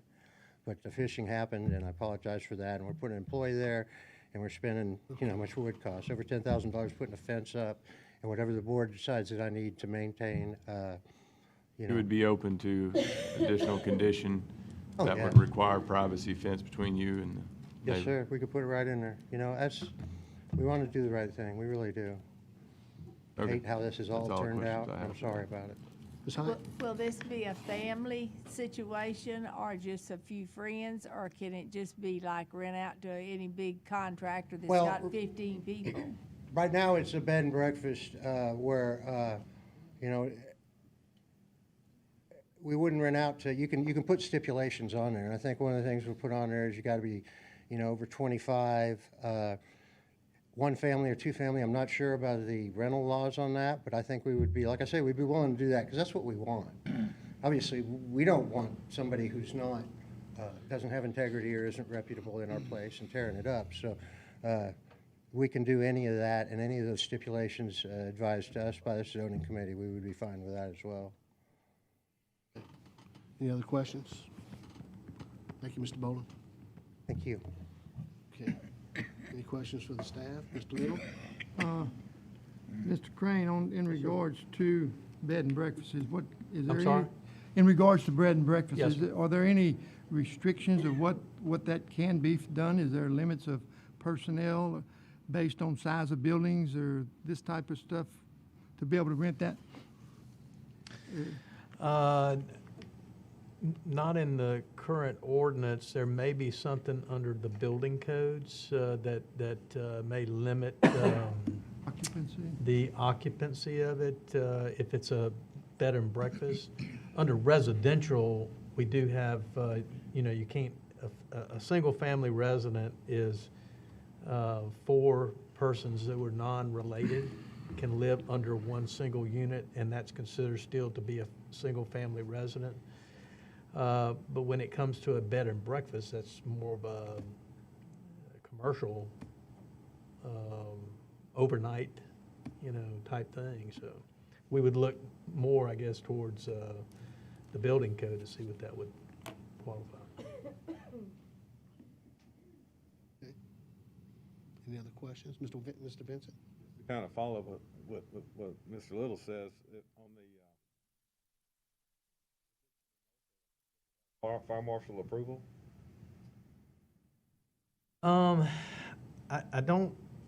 I don't know if it would actually require the fire marshal approval. We would check and see if something like this would require it, but I'm not sure if it does. The fire marshal may not consider this to be some commercial building, per se. Well, they're renting it out, yeah.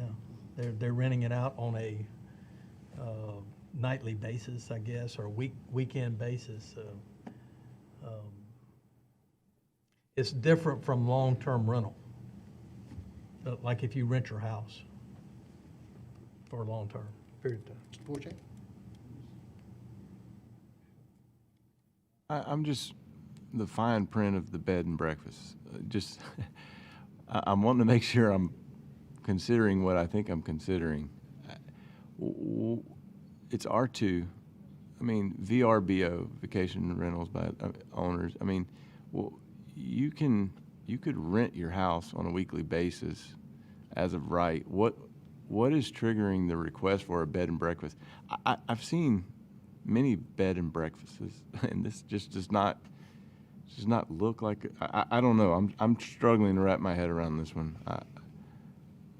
We have what has triggered the variance to make it a bed and breakfast, I guess, versus just, hey, this is a VRBO barn dominium that I'm renting out on a weekly or weekend basis? Or We have a definition of what, and I don't know if you have it handy. I thought I had. I mean, does it have a kitchen in it, an active kitchen? No, that's not Okay. what the definition is under our ordinance.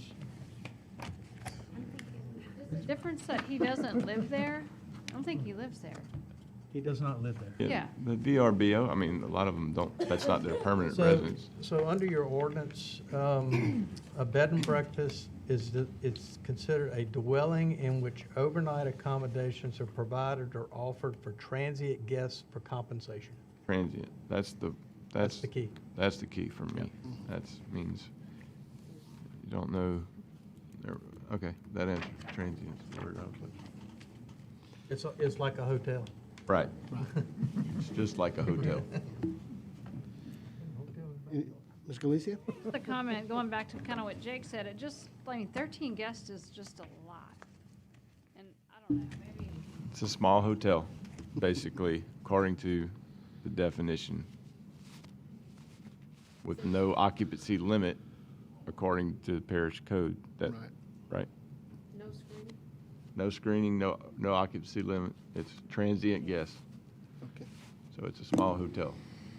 Bed and breakfast, just Any other questions or comments? different way of saying that. He wants to speak again. He can. Ms. Christie, roll call vote? No.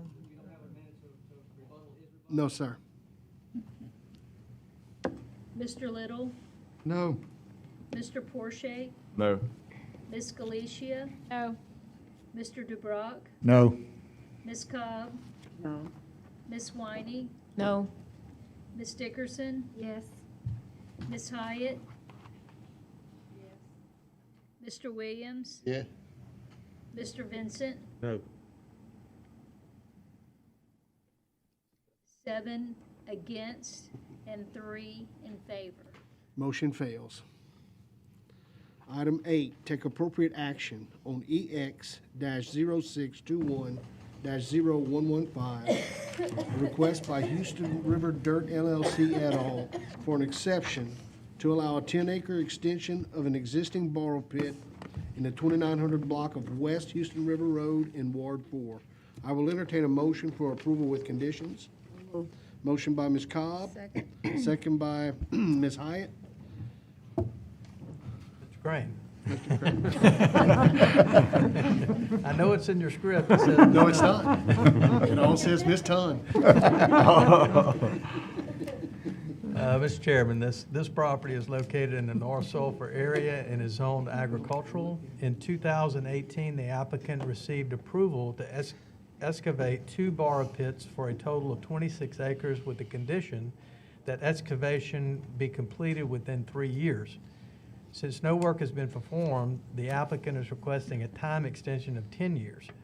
Because the surrounding land uses are agricultural, the staff recommends that the request be granted with the following conditions. Number one, that the development must be in accordance with Section 26-122-4 III of the Parish Code of Ordinances. Number two, that the development must be in compliance with the letter of no objection from Gravity Drainage District Number 5 of Ward 4 dated November the 13th, 2018, and with the right-of-way instrument with Entergy Louisiana LLC dated August the 18th, 2016. And three, that the hauling must be completed within 10 years. Thank you. Thank you, Mr. Crane. Does the applicant have anything to add to this presentation? If the applicant has nothing to add, any questions or concerns by the board? There being none, no blue cards on this item. All those in favor state aye. Aye. All opposed, no. Motion carries.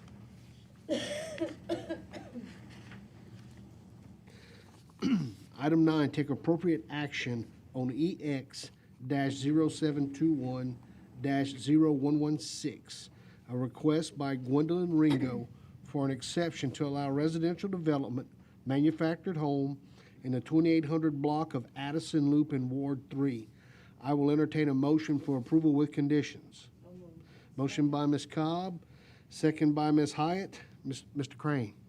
Yes, Mr. Chairman, this property is located in southeast Lake Charles and encompasses .48 acres of single-family residential zone land. The applicant would like to place a manufactured home on the property to serve as a residence for her daughter-in-law. Because there have been no zoning approvals for manufactured homes within the subdivision, the staff recommends that the request be denied. Should the board grant the request, the staff recommends the following conditions. Number one, that the development adhere to the site plan on file with the Division of Planning and Development, provided that the director or designee may authorize adjustments to the site plan in light of technical or engineering considerations discovered during development. And number two, that the manufactured home be skirted prior to utilities being connected. Thank you, Mr. Crane. Does the applicant have anything to add to this presentation? Being none, I know probably most of you did get a letter regarding this. I know I did, in opposition. We don't have any blue cards, but just want to add that. Any questions for the staff on this matter? Manufactured home itself, not a trailer. No, a trailer.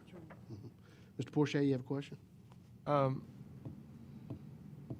So there has been no approvals for manufactured homes in this subdivision? No, sir. This is in a subdivision that we have not allowed or acted on anyone, and there's really none in that subdivision. Yeah, I saw that. Okay. There's some as you approach the subdivision. Right. But none within this particular subdivision. Sure. I get it. Okay. Ms. Christie, roll call vote, please. Ms. Dickerson? May I go next? I'm sorry, I just walked away for just a minute. I have to read it. No. Porsche? No. Mr. Williams? No. Ms. Dickerson? No. Ms. Hyatt? No. Ms. Galicia? No. Ms. Cobb? No. Mr. DeBrock? No. Ms. Winey? No. Mr. Vincent? No. 10 against. Motion fails. Item 10, take appropriate action on EX-0721-0117, a request by Tammy McBride for an exception to allow residential development, manufactured home at 1377 East Goche Road in Ward 3. I will entertain a motion for approval with conditions. Motion by Ms. Cobb, second by Ms. Hyatt. Mr. Crane. Mr. Chairman, this property is located in the southeast Lake Charles area and encompasses approximately 2.94 acres of single-family residential zone land. If approved, the applicant would like to place a manufactured home on the property. The applicant intends to build or place a stick-built home on the property in the future. Because there have been similar requests granted in immediate area and the proposed development is consistent with the character of the area, the staff recommends that the request be granted with the following conditions. Number one, that the development adhere to the site plan on file with the Division of Planning and Development, provided that the director or designee may authorize adjustments to the site plan in light of technical or engineering considerations discovered during development. And number two, that the manufactured home be skirted prior to the utilities being connected. Thank you, Mr. Crane. Does the applicant have anything to add to this presentation?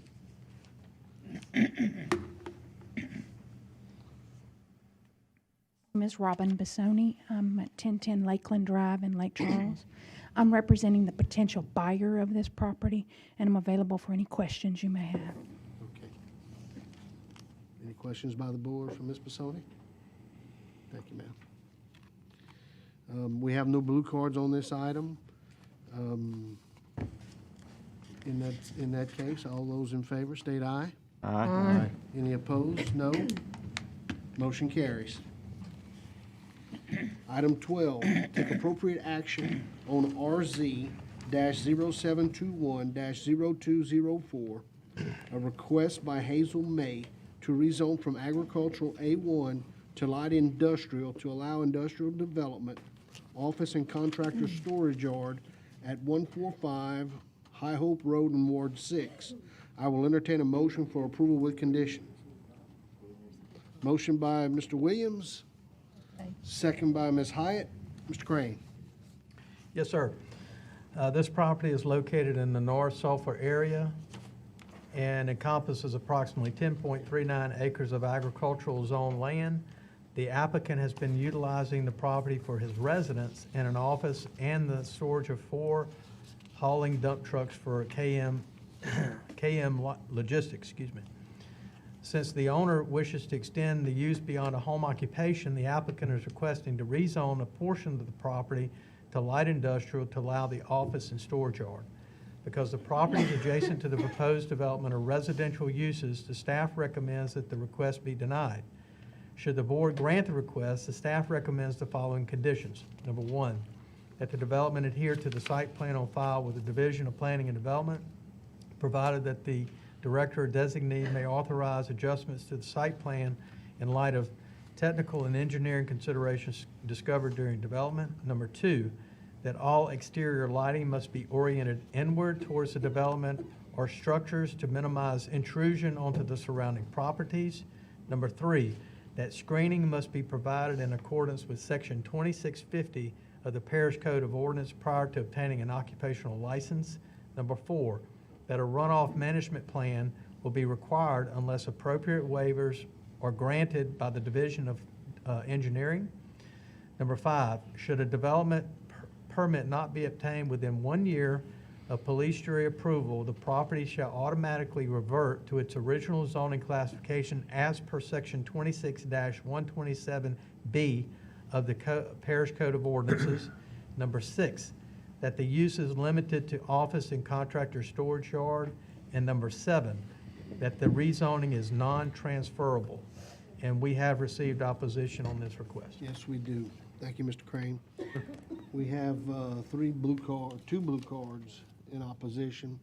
Does the applicant have anything they'd like to add to this presentation?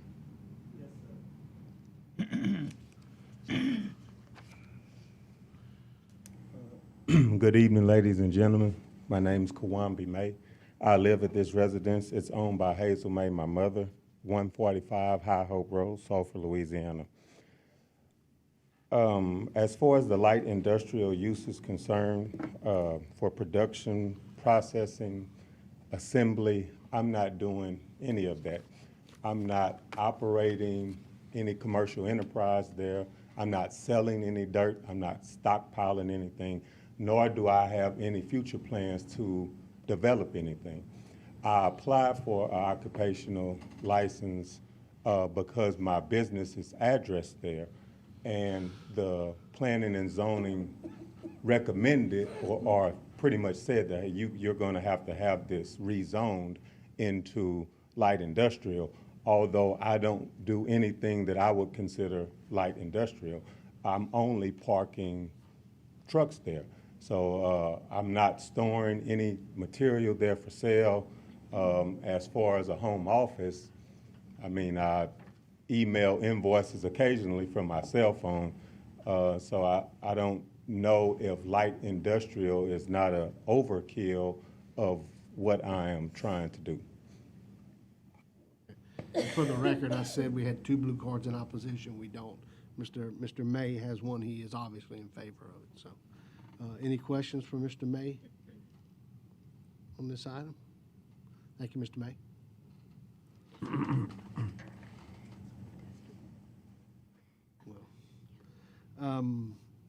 Raymond Prince.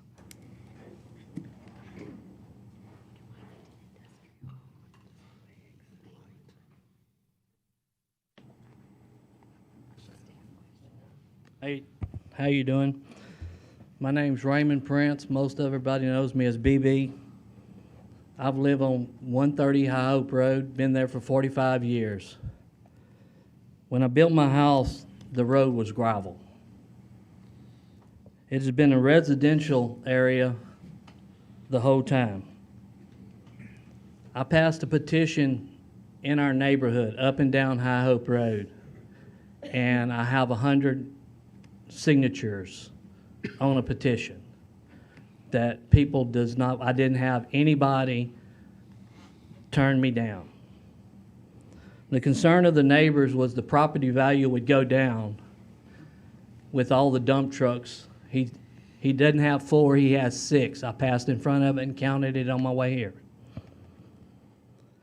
And the tearing up of the High Hope Road. When you put dump trucks on a road, it's going to tear it up.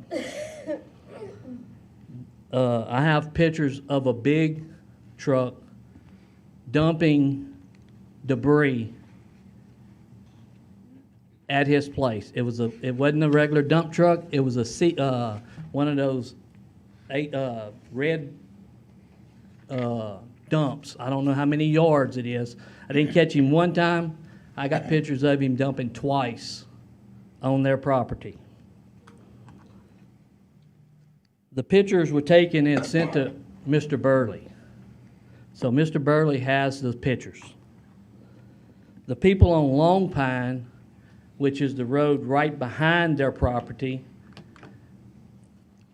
were concerned when I talked to them about the dumping of the dirt, the debris. They used to have a natural drain in the back that would drain the water all the way to the canal. But it doesn't drain anymore.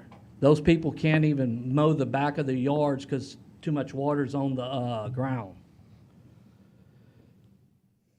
Once the zoning is broke, what else is going to happen on High Hope Road?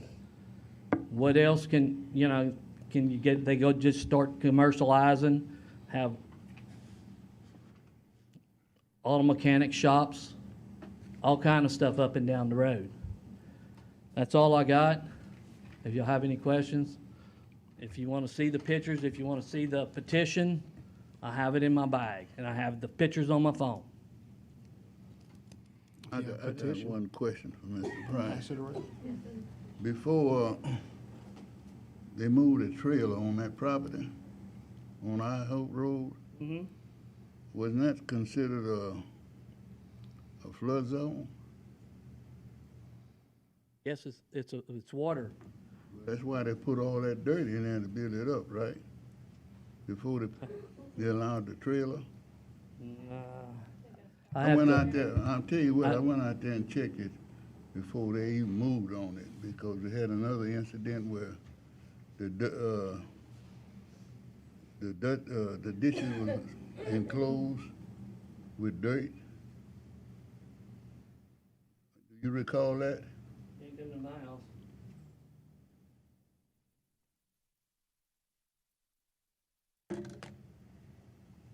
Mr. Chairman.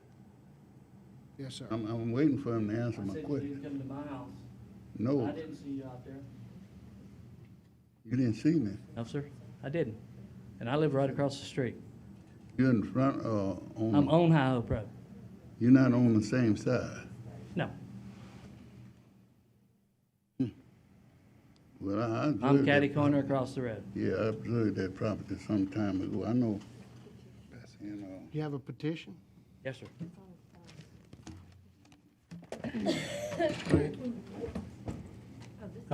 Mr. Chair, I was just gonna, The time I was on it, Mr. Crane, it had a lot of water on it. That come up way before they moved there. These people moved.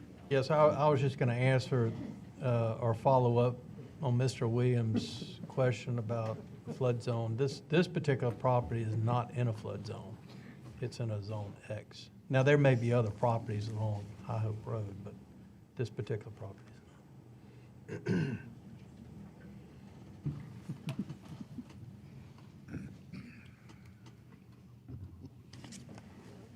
Get your phone back. Sorry? Get your phone back. Okay.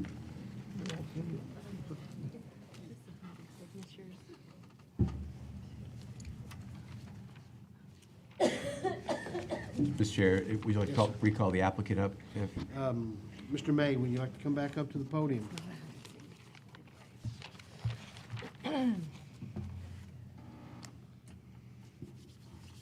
Have any issues you would like to address? Yeah, just a few. Mr. Prince did take some pictures of a truck dumping some material. What he failed to say was what the material was, which was bricks. So I'm making a road base. When we bought the property, it was completely wooded. It's 10 acres from the rear of the property, which stretches about 1,300 feet to the road front. So when you have property that's been wooded for 30, 40, 50 years, 20 years, the vegetation draws water there. So I have to, as I cleared the whole property, I had to have drainage to drain water off of the property and also build it up with dirt and bricks to make a road so that we can access the rear of the property. What good is it to have 10 acres if you can't make it to the rear of the property?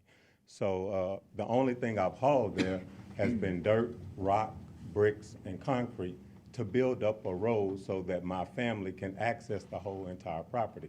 When we bought the property, it was completely wooded. If you Google Map search 145 High Hope Road, it will still show you a completely wooded area with no residents at all. So I have been hauling material there in order to build the property and to build the road. And for the record, on Anthony Ferry Road, there's a Welsh dirt pit. It's on the sign, it's on the corner of Highway 27 and High Hope, a big sign, Welsh dirt pit is right down the road. So well before I got there are dump trucks running all day, every day. I don't know what that would have to do with me at the residence, dump trucks running on High Hope Road. But if you go out there any day of the week, you're going to see a number of commercial trucks, 18-wheelers, roll-offs, and dump trucks running every day. They're doing a lot of developing in that community. Questions on any of those issues? Thank you, Mr. Abbott. Question for the staff. Yes, sir. Is this zoning map correct, that right across the street is all light industrial? Yes, sir. Yeah, and there's houses on it, right? There's currently just homes on it. That's interesting, just Oh, how against I believe so, yeah. light industrial they are, but someone could buy that home and put. That was, yeah, that property, I believe, was zoned, it was during comprehensive zoning. Okay. That got zoned that way. Yeah. And, The current yes, you're homeowners- correct, you could go and lease that property and certainly use it for this type of service. Yeah, I mean, it's, if the current homeowners are trying to protect their residential zoning, they should consider coming to the board to rezone, if they don't want light industrial on High Hope Road. I was just looking at it, thinking, man, they're asking us to approve what's already existing across the street. So it's interesting that houses are built on light industrial zone land. Yep. Okay. Any other questions for the staff? Christie, roll call vote. Ms. Galicia? No. Ms. Dickerson? No. Mr. Porsche? No. Mr. Williams? Yeah. Mr. Little? No. Ms. Cobb? Yes. Ms. Winey? Yes. Mr. Vincent, No. Ms. Hyatt, Mr. DeBrock, No. 4 for, and 6 against. Motion fails.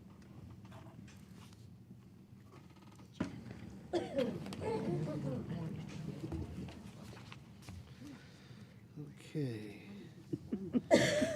Item 13, take appropriate action on RZ-0721-0206, a request by Melissa Giles Brasher et al. To rezone from single-family residential to light commercial to allow commercial development, convenience store in the 6,000 block of Tom A. Bear Road in Ward 3. I will entertain a motion for approval with conditions. So moved. Motion by Ms. Cobb, second by Ms. Hyatt. Mr. Crane. Yes, sir. This property is located in the southeast Lake Charles area and encompasses approximately 1.35 acres of single-family residential zone land. The applicant intends to sell the property to Mr. Singh, who intends to construct a 4,125 square foot convenience store. Because of the residential pattern established in the immediate area, the staff recommends that the request be denied. Should the board grant the request, the staff recommends the following conditions. Number 1, that the development adhere to the site plan on file with the Division of Planning and Development, provided that the director or designee may authorize adjustments to the site plan in light of technical or engineering considerations discovered during development. Number 2, that all exterior lighting must be oriented inward towards the development or its structures to minimize intrusion onto surrounding properties. Number 3, that screening must be provided in accordance with Section 2650 of the Parish Code of Ordinances prior to the final electrical approval. Number 4, that the development adhere to stormwater best management practices. Number 5, that a runoff management plan will be required unless appropriate waiver is granted by the Division of Engineering. And number 6, that permitting is subject to approval of the Louisiana Department of Transportation and Development. Thank you. Thank you, Mr. Crane. Does the applicant have anything to add to this presentation?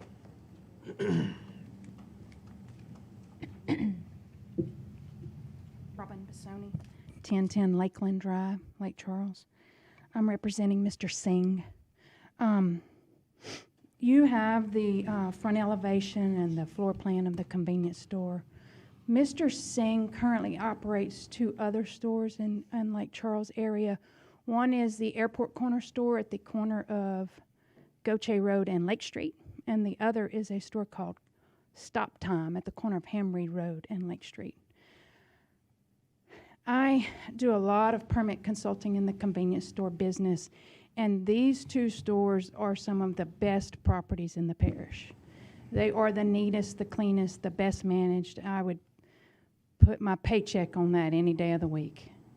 They are very well run. Mr. Singh is a very good member of the community. Immediately following Hurricane Laura, he worked to open his store as fast as he could to get supplies to the members of the community. He and his Sikh community provided free ice to residents for at least 2 weeks, a very long time. I think the nature of his business just shows you what he plans to do here, run it the same way. And I'm available for any other questions you may have. Any questions for Ms. Bissoni?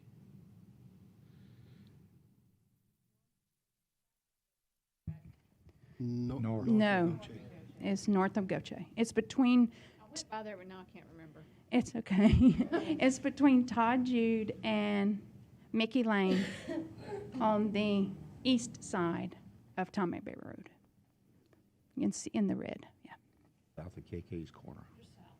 And right at the corner of East Goche on the west side, there is a convenience store, which that's, and there is one at KK's corner north. Please, nothing from the, I'm only speaking to Ms. Bissoni. That is correct. Those do not belong to Mr. Singh. Any other questions for Ms. Bissoni? Thank you, Ms. Bissoni. We have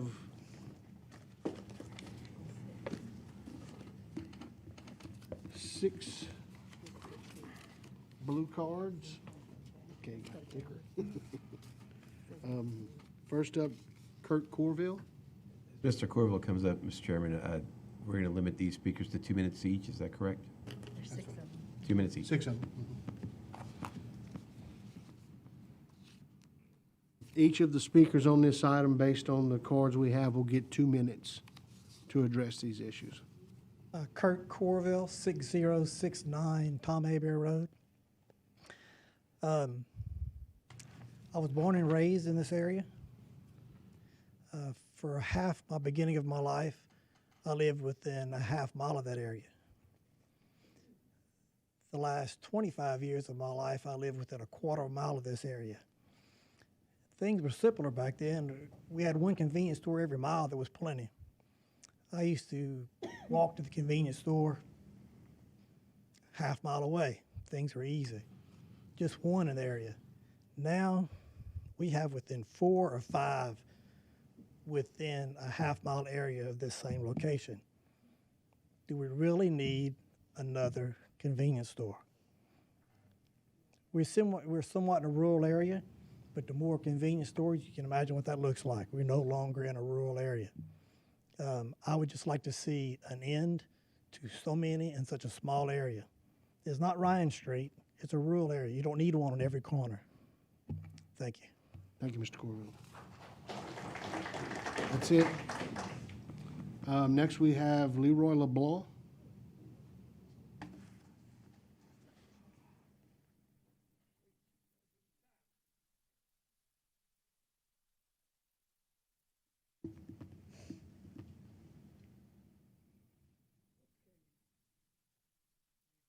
My name is Leroy Leblanc, and I live at 2706 Mickey Lane.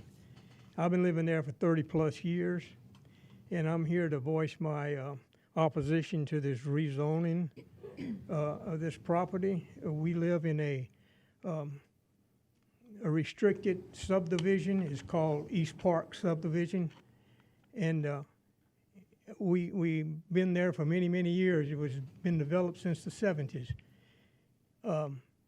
This particular piece of property this man wants to put there, or what he wants to do with it, I'm in opposition to that, and so are all the rest of the people, the majority of the people in my subdivision. I don't think it's going to be beneficial to anybody in that whole area. We have, like repetitions of what somebody just spoke of, we have convenience stores within a short distance of that, within a half mile. We have churches in that area also. We don't need that, and I highly ask you guys to oppose this, vote against this rezoning of this right here, and I'll relinquish my time to them. Thank you. Thank you, Mr. LeBlanc. Please, no applause, folks. Let's get through this. Patsy Foltz.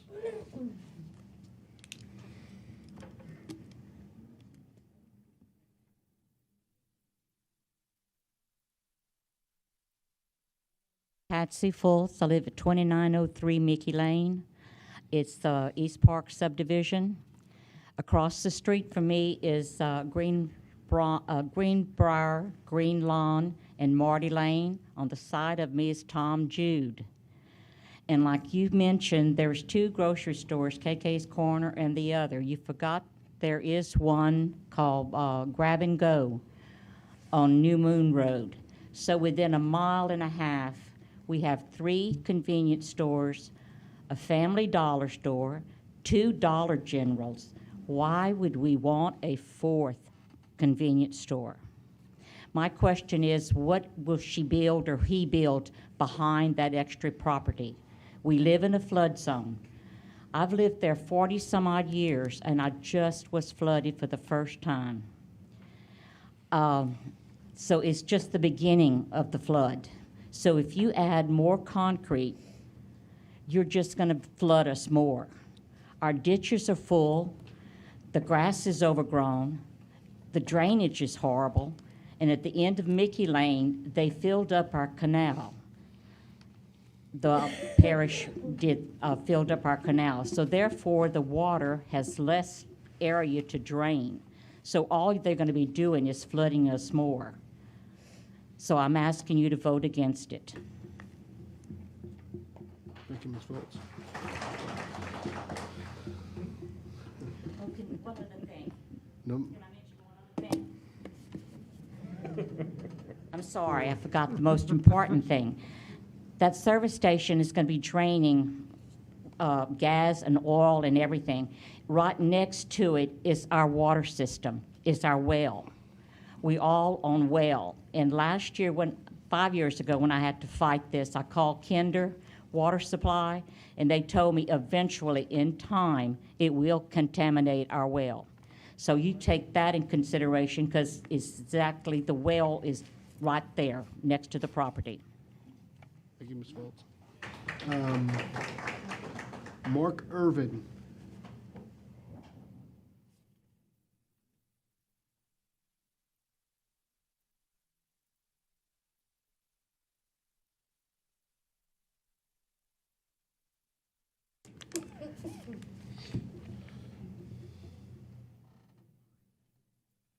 Mark Irvin, and I live on 2711 Mickey Lane. I'm new to the neighborhood, but the reason I bought a house out there is because it is out there. And like everybody else has said before me, there's no need for another convenience store out there. You got one half-mile each direction and a dollar store. What could you possibly need to get at that gas station that you can't get at the other two? And I also think that bringing this gas station around all these people's houses is going to bring unwanted traffic into the neighborhood. I got 3 small kids. Right now, they can play out in the yard. If a car comes down my street, I know who it is. You guys go adding that gas station up there, and I'm not going to know. There's going to be a lot of traffic. It's human nature. You put that gas station there, people are going to wander into the neighborhoods. So I hope you take that into consideration with the water supply, the drainage, the unwanted lights from the gas station that are going to shine into the people's houses right there in the surrounding area. It's not right.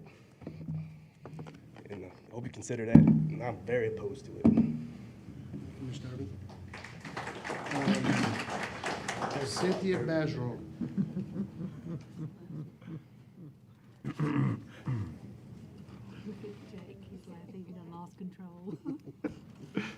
Hello, I'm Cynthia Bergeron, where I'm from, 2710 Todd Jude Road, Lake Charles, Louisiana, 70607-7635. I've been living there for 33 years, raised our family. We have 6 grandchildren.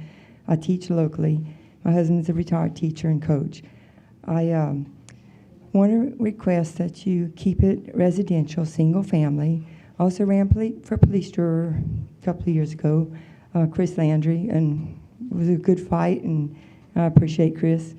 But we would like to keep it single family for a simple reason. We moved there where there are 3 or 4 people on the street. I'm from the country. My husband's from the country. We like country living. We're close enough to Lake Charles to enjoy the city life too, but we still like to go home at night to the country. Vernon Hills property would flood because of the south side of that property. Along the east side, southeast side was closed in, and since then, the guys on Mickey Lane and Todd Jude flood on the east end. It made the flooding worse. We are concerned about future flooding as well as our water supply, first of all, because of more residents coming into the area, and for maintaining our clean water. I would appreciate your vote to oppose it. Thank you.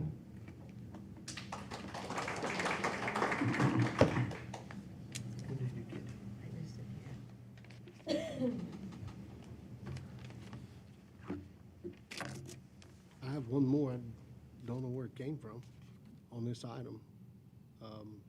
Eric Trahan.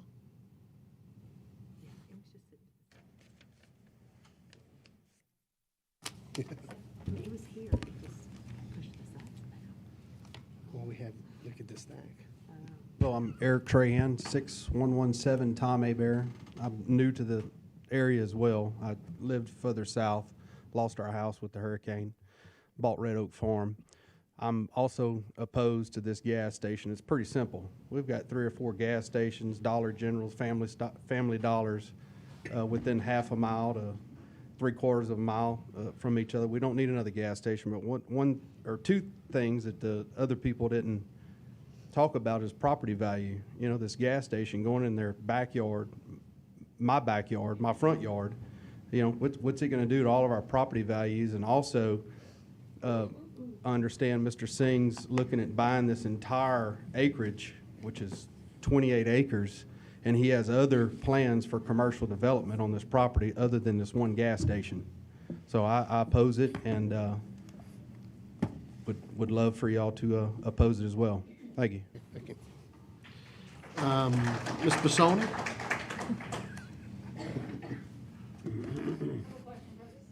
Please do. All be commercial, or would just be that front section? No, this application is just for the front. Right. Okay. Yeah, just this one project. But he's looking at buying all the property. Sir? Yes, yes, the application is only for the property designated on the site plan. In regards to the lighting will have to follow the permitting guidelines from the parish. We get the building permit and we follow that. Contamination of a water well, those fuel tanks also are regulated by Louisiana Department of Environmental Quality. They're inspected, permitted, the design is submitted. I suppose contamination of water could happen many years in the future. I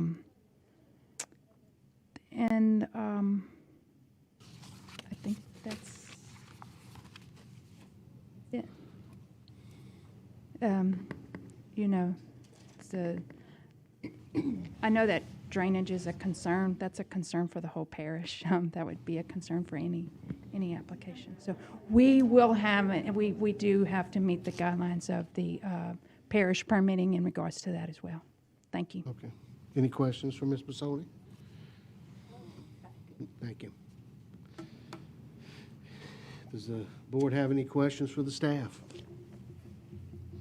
Being none, Ms. Christie, roll call vote.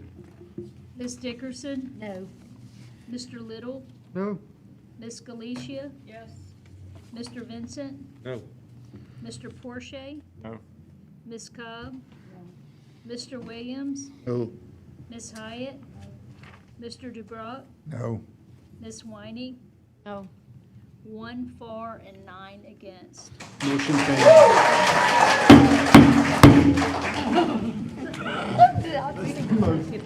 The most energetic people I've ever